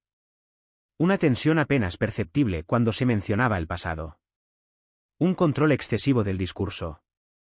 Una necesidad constante de parecer tranquilo. No era culpa evidente, era algo más sutil, una disciplina emocional forjada durante años de silencio. Los detectives no buscaban una reacción exagerada, sabían que quien había logrado ocultarse durante tanto tiempo no se delataría fácilmente. El caso empezó a filtrarse, primero como rumor, luego como sospecha colectiva. Los medios locales retomaron la historia con cautela, utilizando titulares medidos, pero cada palabra publicada tenía el efecto de una piedra lanzada al agua quieta del barrio. Cold case reabierto, nuevos avances en crimen olvidado, posible sospechoso cercano. Nadie decía nombres, pero todos empezaban a mirar de otra forma a quienes siempre habían estado ahí. La confianza, ese tejido invisible que sostiene a una comunidad, comenzaba a desgarrarse lentamente. Dentro del equipo, algunos investigadores sentían el cansancio emocional de arrastrar una historia tan pesada. Resolver el caso significaba, al mismo tiempo, cargar con la responsabilidad de destruir una ilusión colectiva. Pero también significaba darle voz a la víctima, devolverle un lugar en el presente, rescatarla del archivo frío donde había quedado relegada. Esa tensión entre justicia y dolor era constante, y cada decisión se tomaba bajo ese doble peso. La preparación para el siguiente paso se volvió meticulosa. No habría movimientos bruscos. No habría anuncios prematuros. Todo debía estar blindado, porque un caso tan antiguo podía desmoronarse ante el menor error. Los fiscales revisaban cada prueba con mirada crítica, anticipando los argumentos de la defensa, conscientes de que el tiempo podía ser utilizado como arma en contra de la acusación. Demasiados años habían pasado, demasiados recuerdos se habían desvanecido, y aún así, la verdad insistía en emerger. En el barrio, la sensación de espera se volvió casi insoportable. Algunos vecinos deseaban un cierre definitivo, otros temían descubrir que habían convivido durante años con alguien capaz de matar sin dejar rastro. Esa dualidad se reflejaba en las conversaciones a media voz, en las miradas esquivas, en la necesidad de confirmar lo que aún no se decía en voz alta. El crimen, que durante décadas había sido un misterio abstracto, se volvía de pronto personal, cercano, incómodamente humano. A medida que el caso avanzaba hacia un punto irreversible, una idea se imponía con fuerza: la verdad no llegaría como una liberación inmediata, sino como una sacudida. Resolver el cold case no borraría el pasado, no devolvería los años perdidos, no repararía del todo el daño causado. Pero rompería el silencio. Y a veces, romper el silencio es el primer paso para enfrentar aquello que una comunidad entera ha evitado mirar durante demasiado tiempo. La noche volvía a caer sobre el barrio con una calma engañosa. Las luces se encendían una a una, las puertas se cerraban, y en ese paisaje aparentemente tranquilo, el peso de la historia se sentía más presente que nunca. El crimen olvidado, ese que había dormido durante décadas en los archivos, estaba despierto otra vez, avanzando con paso firme hacia una verdad que nadie estaba completamente preparado para aceptar, pero que ya no podía ser contenida. La ciudad despertó con un rumor que no figuraba en los titulares pero se colaba en cada conversación, una sensación de cuenta regresiva que nadie sabía explicar, porque cuando un cold case vuelve a respirar, el aire cambia antes de que lo haga la noticia. En los pasillos del juzgado, los expedientes se apilaban como capas de tiempo comprimido, y cada hoja llevaba el peso de una pregunta que había resistido años de intentos fallidos. Los fiscales leían sin prisa, marcando con lápiz, buscando coherencia absoluta, conscientes de que el silencio de décadas solo se rompe con pruebas que no tiemblan. Afuera, el vecindario seguía con su coreografía diaria, pero los gestos eran más breves, las miradas más largas, como si todos intuyeran que algo estaba a punto de caer.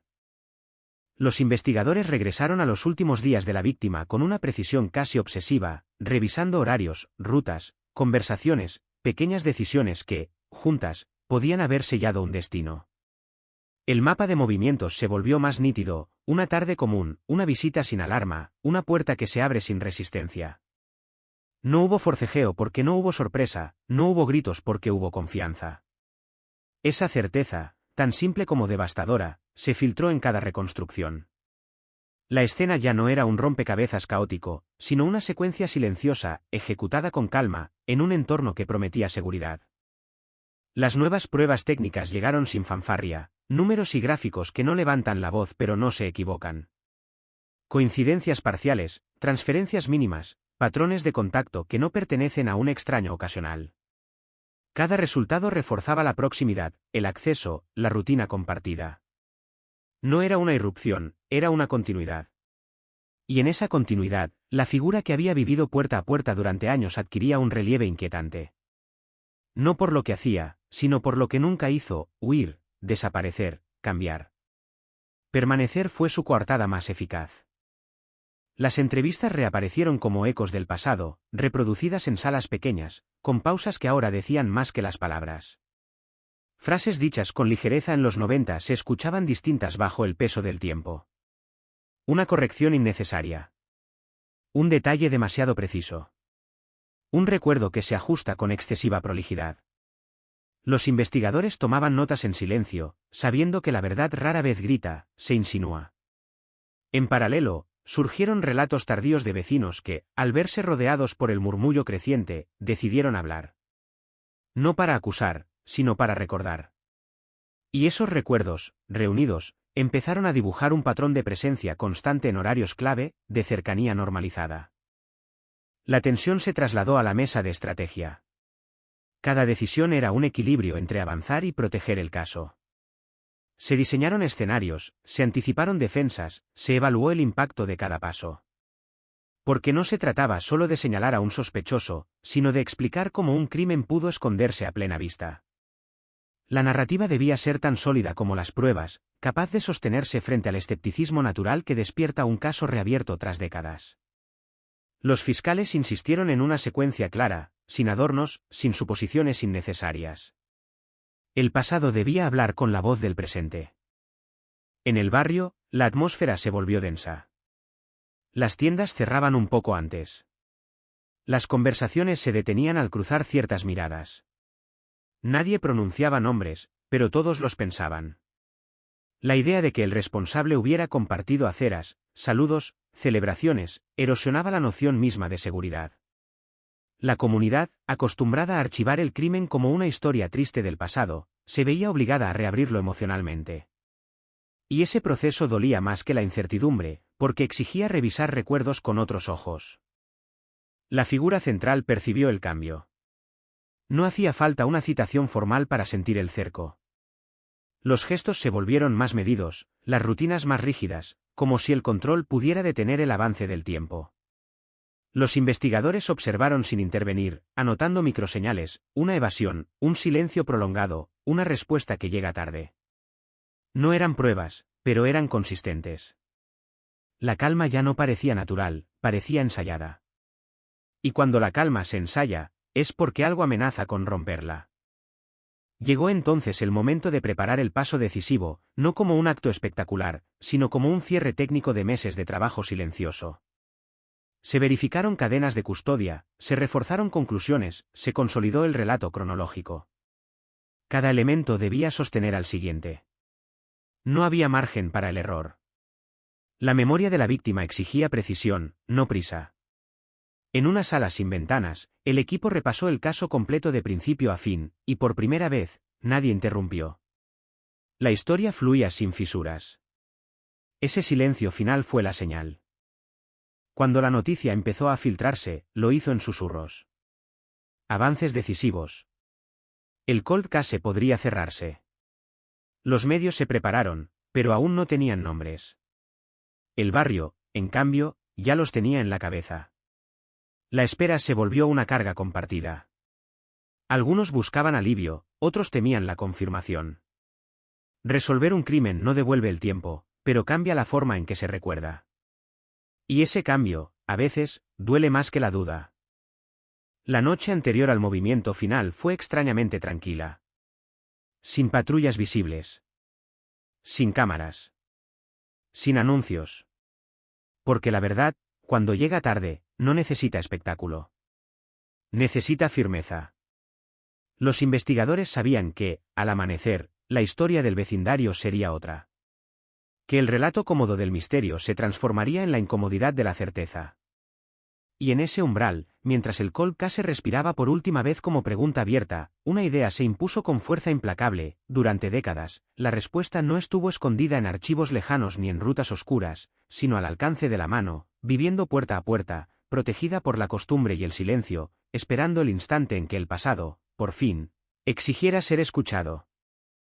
El séptimo tramo de esta historia no comienza con un golpe, sino con un silencio distinto, más denso, porque cuando una investigación entra en su fase más delicada, incluso el aire parece contener la respiración. El barrio ya no es el mismo, aunque las calles sigan donde siempre, porque ahora cada paso está cargado de una sospecha que nadie se atreve a decir en voz alta. Los detectives lo perciben al caminar entre las casas, en las miradas que se esquivan, en las conversaciones que se cortan justo cuando alguien pasa demasiado cerca. El caso, que durante décadas fue solo un recuerdo incómodo, se ha convertido en una presencia viva, una sombra que se desliza entre los saludos cotidianos y las rutinas aprendidas. Y en el centro de esa sombra, una certeza empieza a tomar forma, lenta pero implacable. Las pruebas, ya sólidas, entran en una fase de verificación extrema. No se trata de encontrar algo nuevo, sino de asegurarse de que nada pueda ser desmontado. Cada documento se relee, cada declaración se contrasta con el tiempo, cada resultado forense se somete a una segunda y tercera revisión. Los errores del pasado pesan como advertencias constantes. Este cold case no puede permitirse fisuras, porque el tiempo no solo borra recuerdos, también fortalece defensas. El sospechoso ha vivido décadas con la ventaja del olvido, y desmontar esa ventaja exige precisión absoluta. Mientras tanto, el barrio empieza a dividirse de manera invisible. Hay quienes quieren que todo termine, que la verdad salga de una vez, sin importar a quién señale. Y hay quienes prefieren que el pasado permanezca enterrado, porque removerlo implica aceptar que la seguridad en la que creyeron fue, en parte, una ilusión. Los detectives escuchan comentarios sueltos, frases dichas a medias, recuerdos que vuelven deformados por los años, y en ese ruido emocional entienden algo crucial: este caso ya no es solo judicial, es psicológico, colectivo, una herida que atraviesa generaciones. El sospechoso, observado a distancia, sigue su rutina con una disciplina casi mecánica. No hay gestos bruscos, no hay huidas, no hay intentos evidentes de desaparecer. Esa calma es, para los investigadores, uno de los signos más inquietantes. No es la calma de la inocencia, sino la de quien lleva demasiado tiempo conviviendo con una verdad enterrada. Cada interacción, cada movimiento, es analizado en busca de una grieta mínima, una señal de que la presión está surtiendo efecto. Y aunque no hay estallidos, hay cambios sutiles, un insomnio que se nota en el rostro, una irritación mal disimulada ante preguntas indirectas, una necesidad creciente de controlar la narrativa. En los archivos reaparecen viejos nombres, testigos que en su momento no fueron considerados clave, personas que ya no viven en el barrio, pero que conservan recuerdos que nunca encajaron del todo. Localizarlos requiere tiempo, llamadas incómodas, viajes a lugares donde el caso parecía haber quedado atrás. Algunos acceden a hablar con reticencia, otros con una urgencia que sorprende, como si hubieran esperado años para ser escuchados. Y en esas voces envejecidas por el tiempo surge un patrón inquietante, comentarios repetidos sobre una presencia constante, una familiaridad excesiva, una cercanía que en retrospectiva resulta perturbadora. La reconstrucción final del crimen empieza a tomar forma con una claridad casi dolorosa. No hay caos, no hay improvisación. Todo apunta a una secuencia breve, controlada, donde la confianza fue la llave principal. La víctima no gritó porque no sintió miedo inmediato. No hubo lucha porque no hubo necesidad. El crimen se deslizó en la rutina como un acto cotidiano más, y esa banalidad es lo que lo vuelve tan difícil de aceptar. Los detectives lo saben, cuando esta historia salga a la luz completa, el impacto no vendrá de la violencia explícita, sino de la cercanía, de la idea de que el peligro estuvo siempre al alcance de la mano. En reuniones cerradas, el equipo discute el momento exacto de avanzar. No es solo una decisión legal, es estratégica y humana. Cada día que pasa aumenta la ansiedad, tanto dentro como fuera de la investigación. Los medios presionan, el barrio murmura, y el sospechoso, aunque no lo diga, parece sentir el cerco. La pregunta ya no es si el caso se resolverá, sino cuándo y con qué consecuencias. Resolver un cold case así no significa cerrar una puerta, sino abrir muchas otras, preguntas incómodas sobre la memoria, la confianza y la responsabilidad compartida. La figura de la víctima vuelve al centro del relato, no como un nombre en un expediente, sino como una presencia que exige ser escuchada. Fotografías antiguas, objetos personales, fragmentos de vida detenida en el tiempo recuerdan a los investigadores por qué este caso importa. No se trata solo de señalar a un culpable, sino de devolverle voz a alguien que la perdió en silencio. Esa conciencia mantiene al equipo unido, enfocado, incluso cuando el cansancio amenaza con ganar terreno. En el barrio, el ambiente se vuelve casi irrespirable. Hay miradas que ya no disimulan, conversaciones que se cargan de tensión, amistades que se enfrían sin una razón explícita. Nadie dice el nombre, pero muchos lo piensan. El hecho de que el sospechoso haya vivido puerta a puerta con la víctima, compartiendo el mismo espacio, las mismas calles, los mismos saludos, convierte la historia en algo demasiado cercano, demasiado real. La distancia emocional que suele proteger a las comunidades frente al crimen ya no existe. Cuando los detectives sienten que todo está listo, que cada pieza ha sido revisada hasta el límite, no hay alivio, solo una calma tensa, previa a la tormenta. Saben que el siguiente paso marcará un antes y un después, no solo para el caso, sino para todos los involucrados. El cold case que durante décadas fue un susurro está a punto de convertirse en un grito, y nadie puede prever cómo resonará en quienes han vivido tanto tiempo creyendo que la verdad estaba en otro lugar. Y así, en este punto exacto de la historia, el pasado y el presente se superponen con una claridad brutal. El crimen ya no es solo un recuerdo ni una investigación, es una presencia que exige resolución. El silencio que protegió al culpable durante tantos años empieza a resquebrajarse, y en ese quiebre, la comunidad se prepara, consciente o no, para enfrentarse a una verdad que cambiará para siempre la forma en que mira sus propias calles, sus propias puertas, y a las personas que siempre creyó conocer. El juicio avanzó como una marcha lenta pero implacable, cada audiencia sumando tensión, cada declaración removiendo capas de un pasado que muchos preferían no tocar, y dentro de la sala el aire parecía más denso que en el resto de la ciudad, como si el tiempo allí dentro se moviera con reglas propias. El acusado permanecía sentado, expresión controlada, manos quietas, escuchando cómo su nombre era pronunciado una y otra vez en un contexto que jamás había tenido durante décadas de vida anónima, y esa repetición, casi ritual, era en sí misma una ruptura del silencio que había protegido al caso durante tanto tiempo. Afuera, los periodistas aguardaban, micrófonos preparados, titulares en borrador listos para activarse con cualquier gesto, porque el cold case que había marcado a la comunidad estaba dejando de ser una historia del pasado para convertirse en un acontecimiento presente, incómodo, imposible de ignorar. Las primeras declaraciones de los investigadores establecieron una narrativa clara, paciente, construida para resistir el escrutinio, y cada frase era medida con precisión, porque no se trataba solo de explicar un crimen, sino de justificar por qué había tardado décadas en emerger la verdad. Se habló de técnicas inexistentes en los 90, de pruebas que habían esperado en silencio, de decisiones tomadas bajo la presión de un contexto distinto, y mientras esas palabras se desplegaban, el público escuchaba con una mezcla de comprensión y frustración. La pregunta flotaba sin ser formulada directamente, ¿cómo había sido posible convivir con el responsable sin saberlo? Esa pregunta no necesitaba respuesta inmediata, porque su peso se sentía en cada banco de la sala. Cuando llegó el turno de los testigos del barrio, el impacto fue más visceral. Personas comunes, sin entrenamiento mediático, subieron al estrado y hablaron de rutinas, de recuerdos cotidianos, de saludos intercambiados durante años, y en esa normalidad relatada con voz temblorosa se escondía la verdadera fuerza de la acusación. No describían violencia explícita, describían cercanía, confianza, presencia constante, y esa descripción era suficiente para estremecer a quienes escuchaban.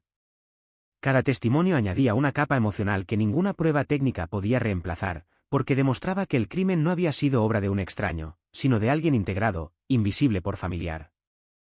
La defensa intentó introducir la duda, señalar el paso del tiempo, cuestionar la fiabilidad de recuerdos antiguos, y ese esfuerzo era predecible, casi obligatorio, pero chocaba con una realidad más amplia: el conjunto de pruebas no dependía de un solo elemento, sino de la acumulación.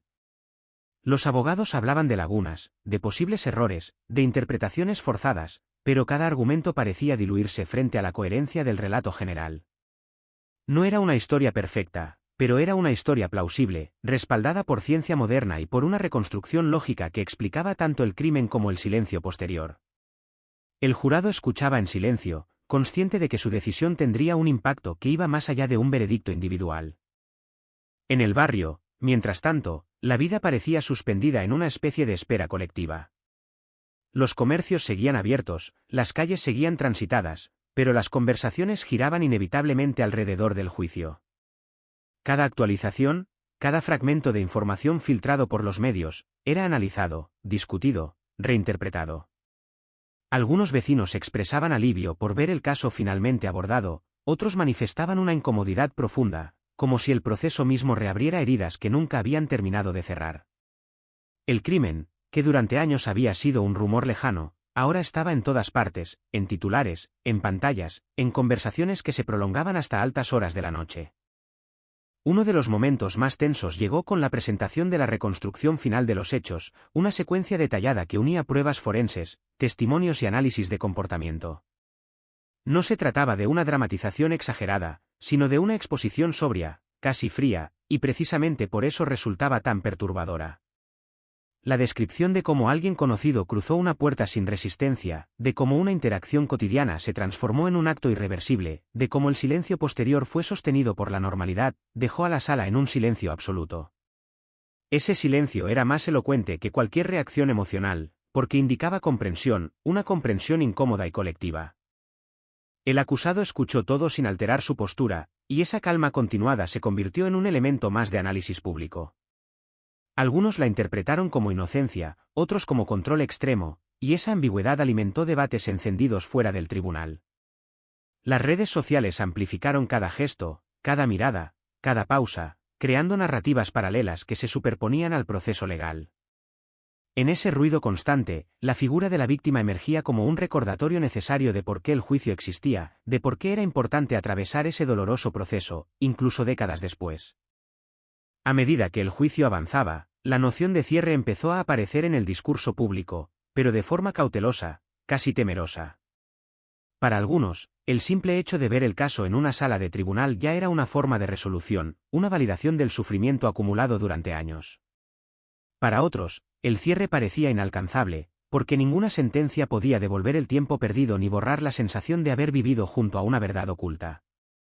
Esa dualidad se reflejaba en cada reacción, en cada entrevista improvisada, en cada titular que hablaba de justicia tardía y de un cold case que había dejado de ser solo una palabra. Dentro del equipo investigador, la tensión no disminuía, porque sabían que el resultado no estaba garantizado. La historia estaba bien construida, las pruebas eran sólidas, pero el sistema judicial es, por naturaleza, impredecible. Cada noche, al terminar la jornada, revisaban mentalmente los argumentos presentados, las reacciones del jurado, los puntos que aún podían ser atacados por la defensa. Ese ejercicio constante era agotador, pero también necesario, porque el caso no era solo profesional, era personal, una culminación de años de trabajo, de revisiones, de insistencia contra el olvido. Cuando el juicio se acercó a su fase final, la atmósfera cambió de forma perceptible. Las palabras «veredicto inminente» comenzaron a aparecer en los noticieros, y con ellas, una ansiedad generalizada. En el barrio, algunas personas evitaron las noticias, incapaces de soportar la tensión, mientras otras las consumían compulsivamente, buscando señales, interpretando gestos. La comunidad, de alguna manera, se había convertido en un jurado paralelo, evaluando no solo la culpabilidad del acusado, sino su propia historia, sus propias omisiones, sus propias certezas pasadas. El día de los alegatos finales fue un punto de inflexión emocional. La fiscalía habló de responsabilidad, de memoria, de la necesidad de enfrentar verdades incómodas, y lo hizo sin grandilocuencia, confiando en la fuerza de los hechos. La defensa, por su parte, insistió en la duda razonable, en el paso del tiempo, en la fragilidad de reconstrucciones tardías, y esa insistencia resonó en quienes temían que el sistema estuviera castigando más la percepción que la prueba. Ambas narrativas coexistieron en la sala, creando una tensión casi física, porque la decisión final no sería sencilla ni indolora. Cuando el jurado se retiró a deliberar, el silencio volvió a dominarlo todo. Horas que parecieron días, miradas nerviosas, especulaciones constantes, y en ese intervalo suspendido se concentró todo el peso del caso. No había marcha atrás, no había más argumentos, solo la espera de una decisión que definiría cómo sería recordado el crimen y cómo la comunidad podría, o no, avanzar. Ese tiempo muerto fue quizás el momento más revelador de todo el proceso, porque obligó a todos a confrontar la magnitud de lo que estaba en juego. La noche cayó sobre la ciudad con una quietud extraña, y las luces del tribunal permanecieron encendidas más allá de lo habitual, un símbolo silencioso de que algo importante estaba ocurriendo dentro. Nadie sabía aún cuál sería el resultado, pero todos sentían que, independientemente del veredicto, el cold case ya había cambiado la forma en que la comunidad se miraba a sí misma. La verdad, o al menos una versión de ella, estaba a punto de ser pronunciada oficialmente, y ese momento, cargado de expectativa y temor, marcaba el umbral entre décadas de silencio y una nueva etapa definida por la confrontación con el pasado. La novena noche de audiencias cayó sobre el pueblo como una llovizna persistente, sin estruendo, sin relámpagos, pero lo suficientemente densa como para empapar cada recuerdo que la gente creía haber secado con los años, porque a esa altura ya no se trataba solo de pruebas y declaraciones, sino de una sensación colectiva de haber caminado durante décadas sobre una grieta invisible. En la sala, el aire parecía más pesado que de costumbre, y cada mirada evitaba encontrarse con otra, como si todos temieran descubrir en el rostro ajeno el reflejo exacto de su propia duda. La voz del fiscal, firme pero contenida, empezó a hilar una cronología que ya no sonaba a hipótesis, sino a un relato incómodamente lógico, una sucesión de hechos que no necesitaban adornos para estremecer. Se habló de rutinas repetidas, de horarios previsibles, de la facilidad con la que alguien cercano podía moverse sin levantar sospechas, y mientras esas palabras se deslizaban por la sala, muchos entendieron que la verdadera revelación no era la culpabilidad, sino la proximidad. Las pruebas técnicas, expuestas una a una, dejaron de ser números y gráficos para convertirse en imágenes mentales difíciles de borrar, partículas microscópicas que contaban una historia de contacto, de presencia constante, de una cercanía que no podía explicarse como una coincidencia. No eran restos espectaculares ni huellas evidentes, sino señales mínimas, casi humildes, que juntas formaban un patrón imposible de ignorar. Cada explicación venía acompañada de un silencio más largo que el anterior, como si el público necesitara tiempo para procesar que aquello que había pasado desapercibido durante años había estado hablando desde el principio. El experto forense describió cómo esas técnicas no existían cuando el caso fue archivado, y esa frase resonó con una fuerza particular, porque en ella se escondía la razón de décadas de espera, la brecha entre lo que se sabía entonces y lo que ahora era imposible negar. En los bancos del fondo, algunos vecinos apretaban las manos con fuerza, recordando conversaciones triviales, saludos repetidos, favores intercambiados con la persona que ahora ocupaba el centro de la atención. Cada recuerdo se volvía sospechoso, cada gesto pasado adquiría una sombra distinta, y esa reinterpretación constante resultaba agotadora. La mente buscaba refugio en la negación, pero la narrativa era demasiado sólida para ser ignorada. Se habló de la noche del crimen sin dramatismos innecesarios, con una precisión casi clínica que la hacía aún más perturbadora, porque al eliminar el ruido emocional quedaba al descubierto la simplicidad del acto, la forma en que una situación cotidiana pudo transformarse en algo irreversible sin que nadie más lo notara. El acusado escuchaba con un rostro que parecía tallado en piedra, sin sobresaltos visibles, sin gestos que delataran una emoción clara, y esa calma forzada se convirtió en un elemento más del relato, un eco de la frialdad que había permitido que el crimen se diluyera en la rutina del pueblo. Cuando su defensa tomó la palabra, el discurso se centró en el tiempo, en la fragilidad de los recuerdos, en la posibilidad de errores acumulados, y aunque esas palabras encontraron eco en algunos, ya no lograron revertir la sensación general de que la historia había encontrado su forma definitiva. La duda razonable, ese concepto abstracto que durante años había protegido el misterio, empezaba a estrecharse hasta convertirse en un espacio cada vez más pequeño. Fuera de la sala, el pueblo parecía suspendido en un paréntesis extraño, como si nadie quisiera avanzar mientras el pasado se reescribía a plena luz del día. Los comercios seguían abiertos, las calles se llenaban al caer la tarde, pero había una lentitud nueva en los movimientos, una cautela que no existía antes. Las conversaciones giraban en círculos, siempre regresando al mismo punto, a la misma pregunta no formulada, como había sido posible no ver.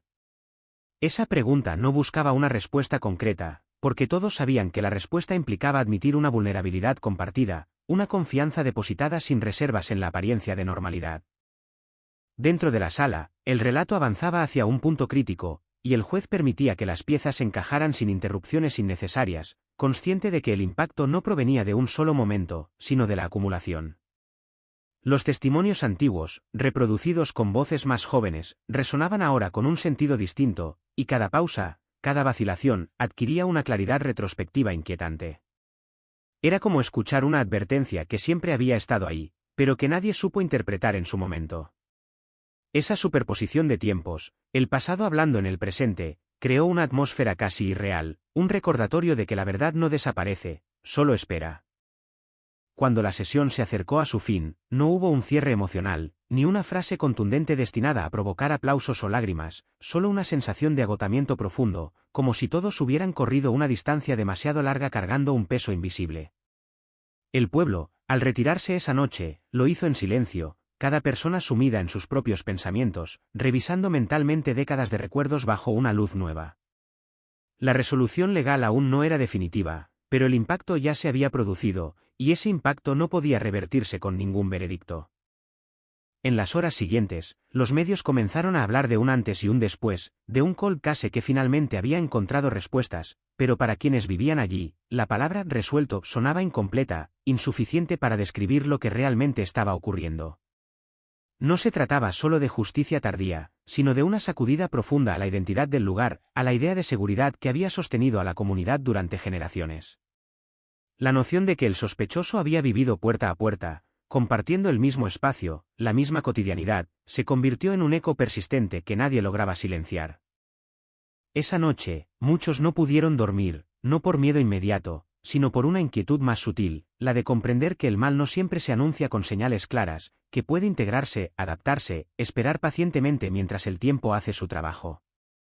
El cold case, al salir de la sombra, no solo reveló un crimen, sino una verdad incómoda sobre la fragilidad de la percepción humana, sobre lo fácil que es confundir costumbre con seguridad. Y mientras el proceso avanzaba hacia su desenlace final, una certeza se imponía con fuerza silenciosa. Aunque el expediente estuviera a punto de cerrarse, las preguntas que había despertado seguirían abiertas mucho después, flotando en la memoria del pueblo como un susurro constante, recordando que algunas heridas, incluso cuando se explican, nunca terminan de cerrarse. La sala del tribunal se convirtió en un espacio donde el tiempo parecía comprimirse, porque allí convergían décadas de silencio, sospechas tardías y una verdad que, aún incompleta, ya no podía retroceder. Cada paso resonaba más fuerte de lo normal, cada movimiento parecía observado por una memoria colectiva que exigía respuestas. El acusado entró sin dramatismo, con la misma postura contenida que había mostrado durante años, y ese detalle, aparentemente menor, provocó un estremecimiento en quienes lo conocían de antes, porque reconocieron en esa calma la misma máscara que había permitido al caso permanecer enterrado tanto tiempo. Afuera, las cámaras esperaban, los titulares se escribían antes de ser confirmados, y la palabra cold case volvía a ocupar un lugar central, ahora asociada no a un misterio irresoluble, sino a una herida reabierta. Las pruebas se presentaron con cuidado, una a una, no como un espectáculo, sino como una secuencia que buscaba reconstruir una noche específica, y con ella, un patrón de comportamiento prolongado. Los peritos hablaron de rastros mínimos, de coincidencias improbables, de avances técnicos que habían transformado indicios insignificantes en piezas clave. Cada explicación añadía peso a una narrativa que, durante años, había sido solo una sospecha flotando en el aire. En el público, algunos asentían en silencio, otros evitaban mirar al frente, porque aceptar esa historia implicaba revisar recuerdos personales, momentos compartidos, saludos intercambiados con alguien que ahora ocupaba otro lugar en la memoria. El fiscal describió el contexto con palabras medidas, consciente de que el caso no solo pedía justicia, sino comprensión. Habló del barrio, de la confianza cotidiana, de cómo esa familiaridad había sido utilizada como un escudo perfecto. No acusó a la comunidad, pero tampoco la eximió del todo, porque el silencio prolongado, aunque involuntario, había sido parte del escenario. Esa idea se filtró lentamente entre los presentes, generando una incomodidad palpable, una sensación de corresponsabilidad difusa que nadie quería nombrar. La defensa, por su parte, intentó sembrar dudas, apoyándose en el tiempo transcurrido, en la fragilidad de la memoria, en la ausencia de una prueba única e irrefutable, pero cada argumento parecía chocar contra una acumulación de detalles que, juntos, resultaban difíciles de ignorar. Mientras el proceso avanzaba, el barrio seguía observando desde la distancia, dividido entre la necesidad de un cierre y el temor a lo que ese cierre revelaría. Las conversaciones se llenaron de condicionales, de quizás, de siempre fue extraño, como si al reformular el pasado se pudiera suavizar el impacto del presente. La casa de la víctima volvió a ser mencionada, no como un lugar físico, sino como un punto de origen, el epicentro de una historia que había irradiado desconfianza durante generaciones.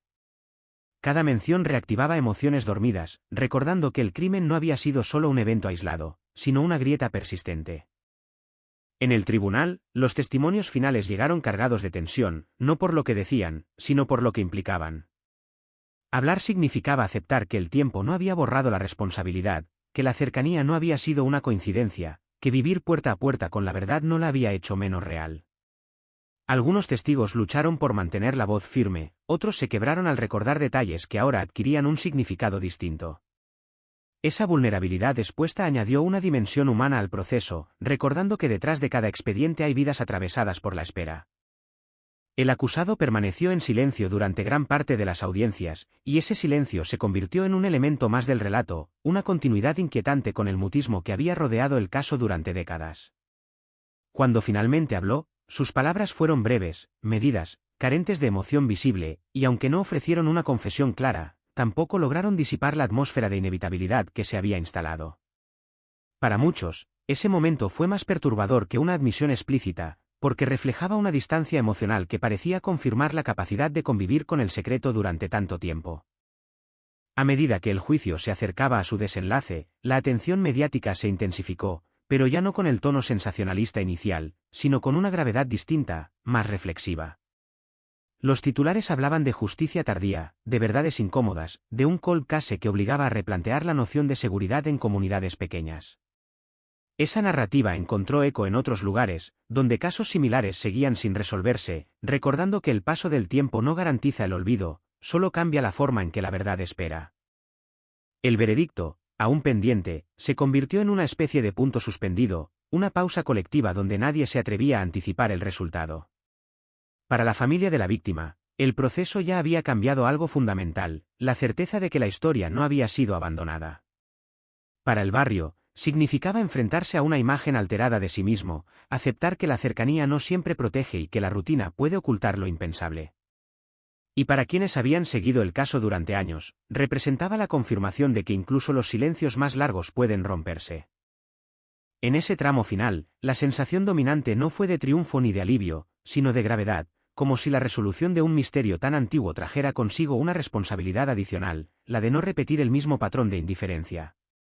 El cold case, ahora expuesto a la luz, dejó un eco persistente, una pregunta que resonaba más allá del tribunal y del barrio, una pregunta sobre cuántas verdades permanecen ocultas no por falta de pruebas, sino por exceso de confianza.